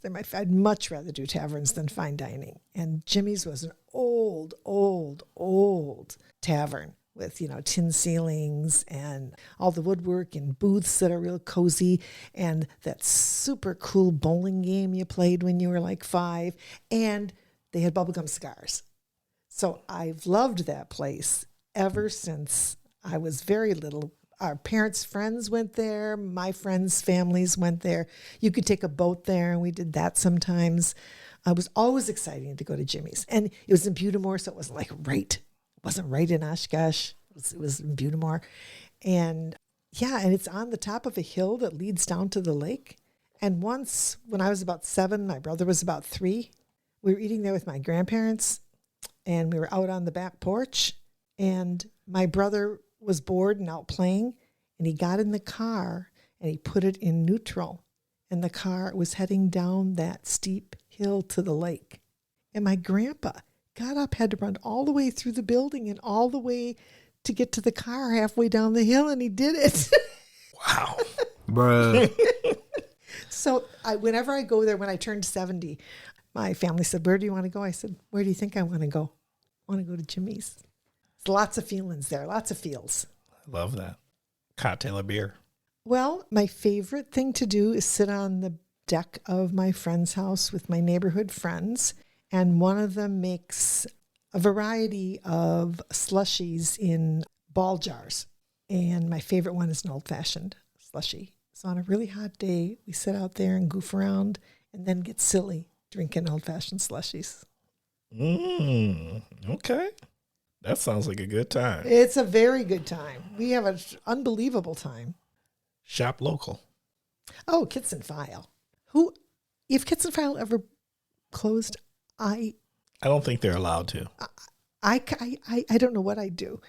I remember going there. My grandma lived a couple blocks away from there. My cousin and I would go to Kits and File with a note when we were like 7 and 6. And they would say, "Oh, Grace King's granddaughters, here." And we just hand them the note, and they'd fill it in and then wrap it up in brown paper, kind of like a Little House on the Prairie, and then send it home with us. And my mom loved it there. And she was even in the paper once as like their best customer. She was there almost every day. And now I'm there almost every day. I love Kits and File. Because you know what? You can walk in there with whatever. You can find that obscure screw that you need and be like, "Can you help me find this?" And they know. They know. And they will find the little bucket with that screw in particular and give it to you. And it is fantastic. Like, you can't go wrong with it. You can't. So their customer service is so good. Like, it's warm. And there's no bad questions in there. No, they're always available. They really are. And So this good. covers all. I mean, I can't believe they know so much about so many things. They really do. They're good. And I would just die if they closed. I love them. Music. So I am of the age that the 60s and 70s music, 60s really is the probably deepest one for me, because I call it my falling in love music. And everyone's music when they are in that time of their life, it's the most powerful. Many most powerful things happen when you're in your early teens and so, Beatles, Rolling Stones, Eagles, Fleetwood Mac, still love them. Make me cry a lot now, and because I'm at the age where you hear your music in the grocery store playing now. It's become the elevator music. It has. It's okay with me though, but it makes me sad sometimes. Right after my husband died, I was about halfway done grocery shopping, and a song came on that was like one of my love songs. I had to go home. So I took my card up to the service desk and I said, and of course, because I love this about our community, one of the women knew me and knew Gary had just died. I said, "I'm sorry, I have to go home. I got to leave the car." She said, "Just leave the cart. We'll handle it. We'll put it back." Yep. So it's pretty, it's that's kind of music that when it plays, it hits you in the heart immediately. All right. It's part of your fabric. It is. It has become. Streaming. So streaming, I wasn't sure if you meant podcasts or TV, so I covered both. All of the above. It's your episode. You get to make it be what you want it to be. So podcasts, I just started listening to Amy Poehler's podcast called Good Hang. And I enjoy that a lot. And Newsy, I have listened to Pod Save America for a while. They're Obama's speechwriters, and I like them. And then I listened to my friend Lynn and Karen's podcast, Real Vibes Only. In fact, a year ago, they had one entitled It's Like This Now, which was about sort of radical acceptance. And I thought, wow, that means a lot to me for many reasons. We've all had to accept things after COVID that are never coming back or that are different. And as you age, the doctor will say to you, that's age related. And you got to go, well, it's like this now. And so it really resonated with me. And I was thinking about that when I went out with my other friends that night. And I was trying to explain to them this phrase. And even though it's only 4 words, I could not remember it correctly. And I thought, what is wrong with you? You say it resonates with you. You can't remember those 4 words. How old are you? So I was so upset about it that I called Good Girl Piercing and Tattoo and said, can you tattoo? Do you have anything open tomorrow? And they usually don't because they're super busy, but they did. So I had it tattooed on my arm. It says, it's like this now. And now when I forget it, Look at your arm. I could just look at my arm. That is so fantastic. Is that your first tattoo? No, I have one that says, I can do this, which is what I had to say to myself to get out of bed every morning after my husband died. But my grandson did say to me, when I showed him this one, he said, Bugger, you know, your tattoos are less arty and more notes to self. I said, well, it's true. He said, well, don't be putting your grocery list on there because then I'm going to start to worry. Bruh. I love this. This is so good. So I do love this. And so this was podcasting. And then, of course, the Kosh. And so now I'm going to listen to every episode. Right. Well, there is a lot. There is a lot. And there's a lot of content because, as you can tell, we don't do a short form. No, I guess I didn't realize We that. are vested. Yes, you are. I think it's so nice. But I can listen to it in the car. I'm alone a lot. I love Oshkosh. And many of the people that you have, actually, I would say maybe 25% of them I know. And you will learn. Even though you know them, there's going to be things they share that you're going to be like, I didn't know that. Yeah, she didn't tell me that. I know. I love that. As far as shows go, I guess my favorite show that I ever watched on a streaming service was Ted Lasso. I actually watched that all the way through 2 times. Oh, hands down. And Ted Lasso's so good. Yeah, it's just life lessons over and over and over again. You can't not watch those episodes and feel good. No. Like you just feel good. You do. It was great. Yeah. It's a comfort. It really is. Mm-hmm. All right. Last word, community. Community is my favorite thing. And because community and connection are the same. So anytime I'm somewhere where I feel community, I think this is right. Or in a place where we've created community. Like Community Living Room, the one in Appleton now, has a sort of community. And I love that we created this place. I'm not sure we as a society value it as much as we should. I'm very sad. I understand why neighborhood schools have to go because they can't afford to pay a lot of specialists for every little school, but I'm so sad because that community, it's kind of like a village raising a child. And then you move into this big thing where you're not, the community is not feeling it there. And I'm sad about that because those communities are lifetime. Yeah. I think those community schools are going to be missed.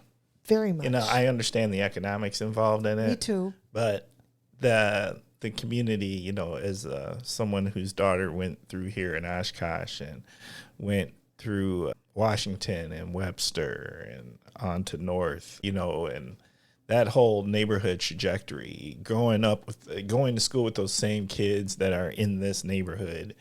Parents. Same, right? And you know them, right? They play sports together. Yeah. Why you get together. to really know them. Right. Mm-hmm. After all those years. I do think when you go to that bigger school, there's the opportunity that some of that connection is going to be missed. Yeah, I'm very sorry about that. I say this from a little bit of experience because my elementary school was very community, but when I was in high school, in Oshkosh, there was just the one public high school. There was Lourdes, and Lourdes had a lot of kids in it in those days, but there was just one public high school. And it was sophomore, junior, senior year, yet we had 2,700 kids in that building.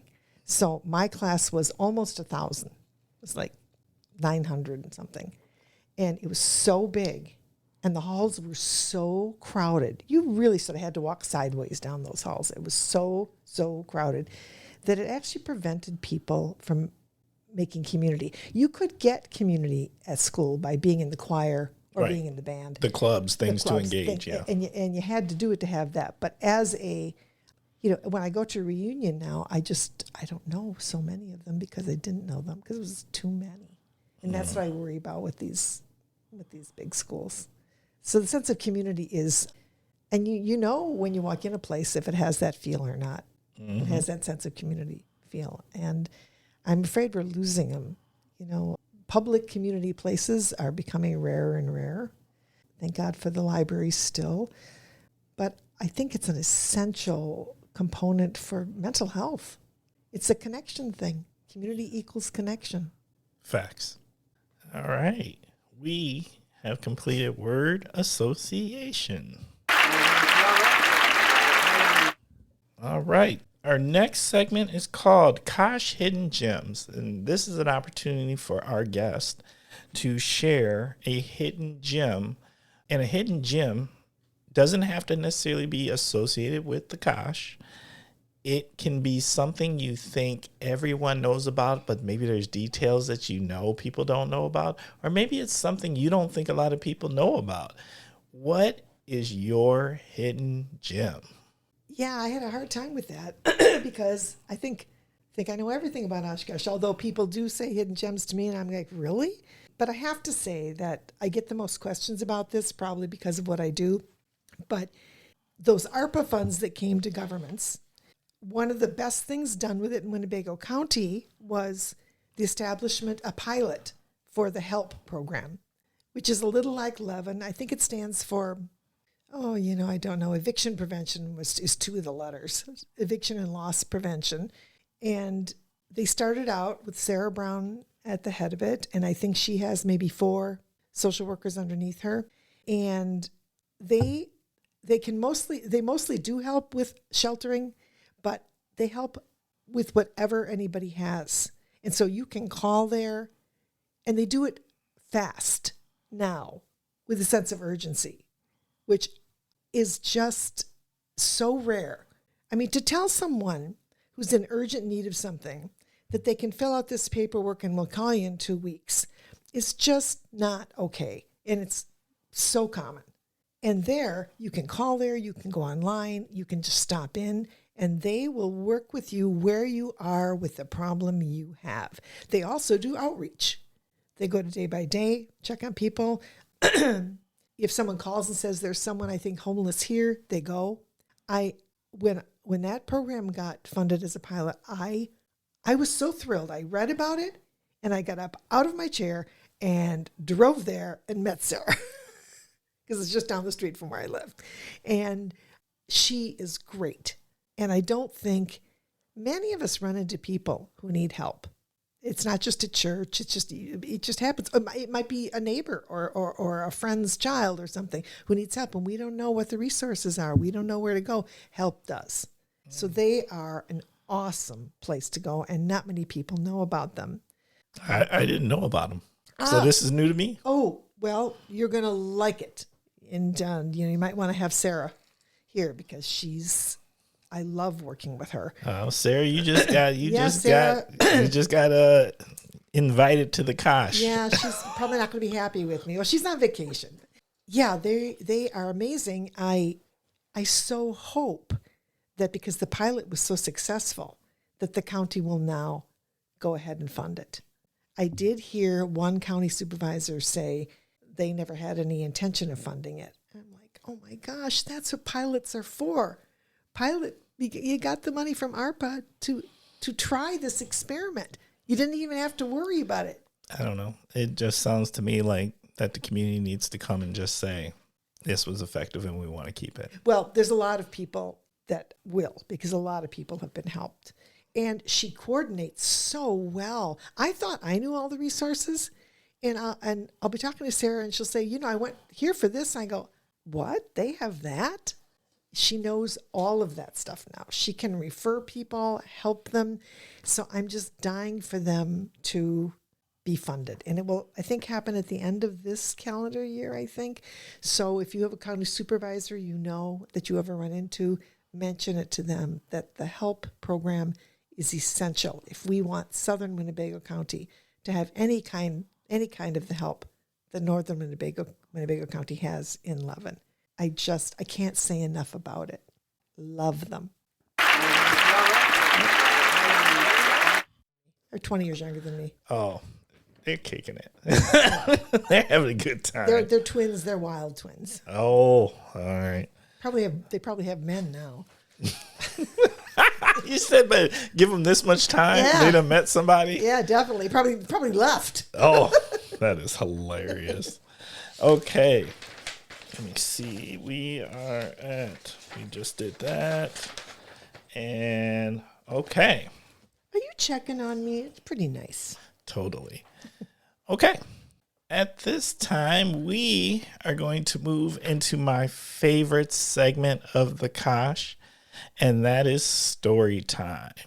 So, story time is an opportunity for our guest to share a story with us. That story can be about absolutely anything. So, Tina, what's your story? Yeah, I have a lot of stories. In fact, I still am, but I was a professional storyteller for a while. That's what being a librarian kind of lends itself to. But I did want to tell about my life in 2016. It was quite the year, quite the devastating year. So in the last half of 2016, starting in June, my husband died, and then my mother died, and then my father died. And I ended up with my first ambulance ride and was in ICU for a while. So I couldn't get a leg up. I couldn't, and it's not that you recover from death, it's just that I couldn't even crawl up away from the blow before there was another blow. And I was pretty paralyzed for a long time. I really, in retrospect, think I lost my mind. In fact, a couple of years later, I said to my daughter, I think I lost my mind when your dad died. And she said, oh, yeah, did. Of course, she's looking in from the outside. And I think I got it back, but not completely. Not completely. So it took a long, long time. At that time, I felt there was nothing going forward for me in life. I didn't understand, how could I go 20 years? He was only 64. How could I go 20 years without him, 20-ish years without him? And my parents gone too. So all three of the people that knew my life story, the whole life best, were suddenly gone. So I was abandoned and in grief and some trauma with the way one of them died. And I just was paralyzed for a long time, almost 3 years. And I didn't even try to do anything about it. It was hard to get out of bed in the morning. I just didn't want to go on. And one day I was laying there in bed thinking I can do this. And I thought, all right, let's think about this. How is your feeling today compared to like the day your husband died? And it was just a little, not much, just a very little bit. I thought, okay, so some progress. So that's a little hopeful. So I got up and I began doing things, and I thought, okay, what are you going to do with your life? What can you do? And I was thinking about day by day, but I was done with that then. That was kind of like my baby, and my baby went to kindergarten, and now we're done with that. But I loved Leaven. I had been trying to get Leaven going in town, and the executive director was a friend. And I called her and said, Mary, this is, what happened to me, and I really would love to volunteer at Leaven, but I really am not even sure I can do it. I don't know if I'm up for it. I just don't know. And she said, oh, just come up and try. She said, just try it. If you don't feel up to it, then you don't have to do it. She said, yeah, come on up. You'll be one of the youngest ones. And I said, oh, Mary, I'm 65 now. And she said, as I said, you'll be one of the youngest ones. So I went, and they taught me how to do intake interviews. And I was so nervous. I had to use a database on a computer that I wasn't familiar with, and I didn't know if I could do it. So I shadowed for a while, and then they stopped me. They said, you can stop shadowing now. You get this. You're going to go ahead, go in there now. You're going to be fine. We're right here. So the first day that I did it, it's a 3-hour shift, and in a 3-hour shift, you probably talk to 3 or 4 families, people in crisis. And I did it, and I was able to do it. And I was pretty proud of myself because I was pretty nervous. And I got done with that, and I got out in my car, and I was going to meet my daughter. I think we were going to buy shoes in Appleton or something. And I thought, and I'd spent all day listening to these stories, and I thought, oh my gosh, I'm getting in my car that works and going to meet my daughter to buy something. I thought, my life is so, and I had not thought of my life in a reference to good since a long time ago. And it was an amazing thing. It was kind of like the sun coming out from behind the clouds. And I thought, oh, maybe it can be good. Maybe it can be a little good. And so it changed my life. And it kind of shows you that life is perspective. My life was so sad and so over, I thought. And then I listened to other people going through things that were so hard that I'd never had to face. And that perspective made me realize, and not only that, I can probably help people. Leaven does 2 things. They actually supply money for the rent assistance, and then they refer.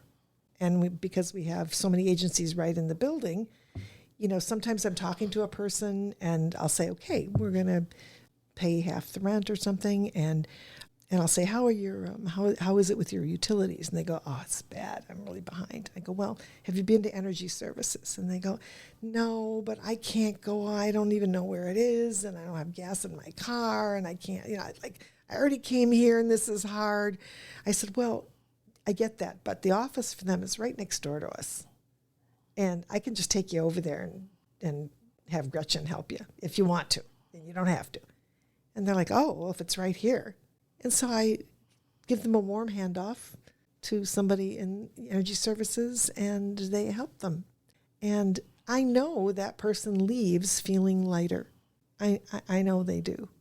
In fact, sometimes I'll say to them, they'll say, oh, I can't face going home. I'm not sleeping at night. And I said, well, tonight, look, today you did a lot. You came here, and just coming here was hard. You didn't know what kind of people were going to be here. You didn't know if we were judgmental or if we were going to be able to help. You didn't know. It was brave. You did that. Then you talked about all the stuff, which is hard to do. And now you've made some progress and you're getting some help. So for today, you've done everything you can do. So tonight, you can sleep because you did it.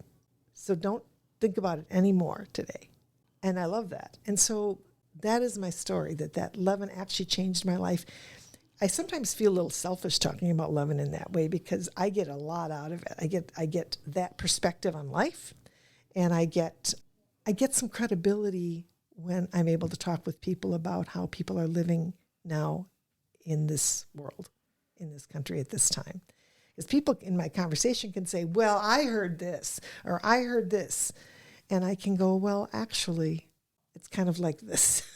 And I know this because for 7 years, I've talked to hundreds of people. So yes, I'm not an expert and I don't want to be self-righteous about it, but I am listening. And I know people who are doing this. So the helping me through that dark time that I really wasn't sure I could do is the story of the rest of my life. Because you have to reinvent yourself when things like that happen. And it takes a lot of energy. Grief takes a lot of energy. I was worn out when I got up in the morning. Facts. Ooh. Tina, I felt that.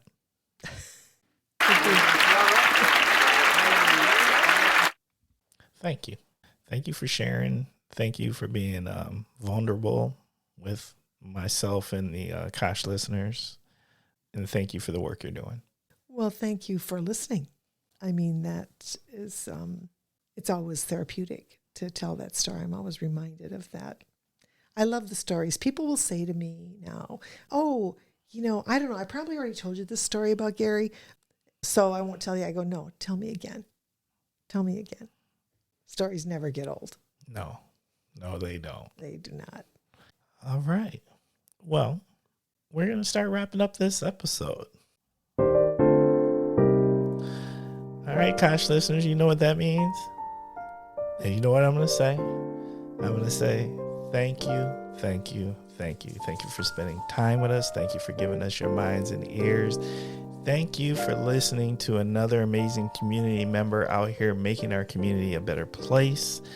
This was a fantastic conversation. I learned a lot. I hope you learned a lot. And if you didn't, I think you might know where to find Tina. It doesn't seem like she's a hard person to find. I am around. This housing thing is a serious conversation. Who our community is, who the character of our community is an important conversation also. Let's all get out here. Let's do what we're supposed to do. Let's make this place a better place. It's the Kosh. It's the Kosh. So, all right. Kosh listeners, you know what we need? We need to help make the Kosh the #1 podcast in Wisconsin, and I can't do it without you. What does that look like? It looks like this. If you are listening right now and you're thinking, oh man, I wish he would have asked this, or he should do a segment like that, let me know. If you're listening and you're thinking, I know somebody who would be a fantastic guest, or I would make a fantastic guest, you should let me know. And if there's anything you would like me to share on episodes about whatever you're doing out there in the community, you should probably let me know. So you can reach me at askthekosh@gmail.com. Once again, askthekosh@gmail.com. What you can also do, because we want to get in front of more eyes and ears, because I'm a firm believer that a connected community is a stronger community. And if you're listening to the Kosh, trying to help us connect and get to know people that you might not get an opportunity to typically get to know or have a intimate conversation with. So what you can do is, while you're listening right now, if you see a subscribe button, hit it. If you see an opportunity to fill out a review, do it. And if there's an opportunity to give us 5 stars, you can do that too. These are all things that increase our analytics. And the better our analytics, the more eyes and ears get to learn about this amazing podcast known as the Kosh. All right. So Tina, you better get ready for what's next. And that is this. It is shout out time. Who you shouting out? Wow. I've already been shouting out a lot of people and a lot of things. Let me see what I want to shout out now, because my shout out was to the city council. Feel free to repeat any you want to. Oh, yeah, it's all your right. shout outs. You do what you want. You know what? People need to hear things a couple times anyway. Mm-hmm. So yeah, I want to again shout out to the city council, who seems to be really receptive to issues of everyone in the community. Everyone. And that hasn't always been true. And I love it. And I really love it. This idea that a crime will stay with you for life and then deprive you of basic need of housing is not right. And to bring it up and to try to make a change in it, it's a small change, but it's where we need to go. I'm hoping that I've talked to Chris about this a couple times, and Chris isn't the only one, but I know him best. In Madison, they have a tenant and resource landlord center that's been there for 40 years, and it used to serve all of Wisconsin, and now it only serves Dane County because it's too much work. But they are able to mitigate 80% of evictions in Dane County with the tenant resource center. And so I think now may be the time for us to get going on that. And now would be the time the city council would be ready for that kind of thing. Yes. I think we've got a really connected and thoughtful council right now. I agree. That's pretty amazing. Yeah, they seem to respect each other quite a bit. Mm-hmm. I don't think they all have exactly the same ideas, but I love the feeling of their meetings. Yes. All right. My shout outs. I would like to send a shout out to Celebrate Diversity. They just had their cookout yesterday. I went to it. It was fantastic with very diverse, fantastic food, all sorts of performances from all sorts of cultures. It was just a great overall event. So I want to send a shout out to the Celebrate Diversity organization as a whole. Y'all do an amazing job. Not only that, what a lot of people may not realize about this cookout that they had, this is like their 37th. So this organization for how many ever years has been doing this diversity cookout in Appleton, or we'll just call it the Fox Cities region. Everybody showed up and had a great time. So it's fantastic. I want to send a shout out to Carolyn over at Fox Valley Foundation, to my man Oliver at the Building for Kids, to Jennifer over at Fox Valley Tech. These are all people I got an opportunity to have fantastic conversations with throughout my week. In my role, in my professional life, I really get the great opportunity to sit down with some of our community great leaders and brainstorm, to process, to share, to strategize, to do all sorts of things. And these are just some of the people I got to connect with this week, which was fantastic. I got one more shout out. I remember. Yeah. I'm sorry. Yo, go ahead. No, please do. I forgot that I just had a meeting with. Do you know Jake Claymeyer? So I met Jake at Day-by-Day. He was working there and works a couple jobs, and he has started, and they have got a space now, a tool lending library. Mm-hmm. And so they'll be lending tools. I think they got a spot out on Washburn, and they're going to be. And he's so excited about it, and so. What a great thing to have when you need a drill, when you need a power washer. Well, here's the thing that they actually said, because I think this is a fantastic idea, because they said the normal person, you only use that thing like once every 4 years or 3 years or 2 years, right? So why do you got to go buy a new one when you're going to use it for 20 minutes and then it's going to sit, right? If I can borrow it, that would just be fantastic. I know. I love the whole idea. As a librarian, of course, I'm all about lending. Yes. So he's terribly excited about it. And it's close to being a reality now. So watch for it. I'm going to keep my eyes open.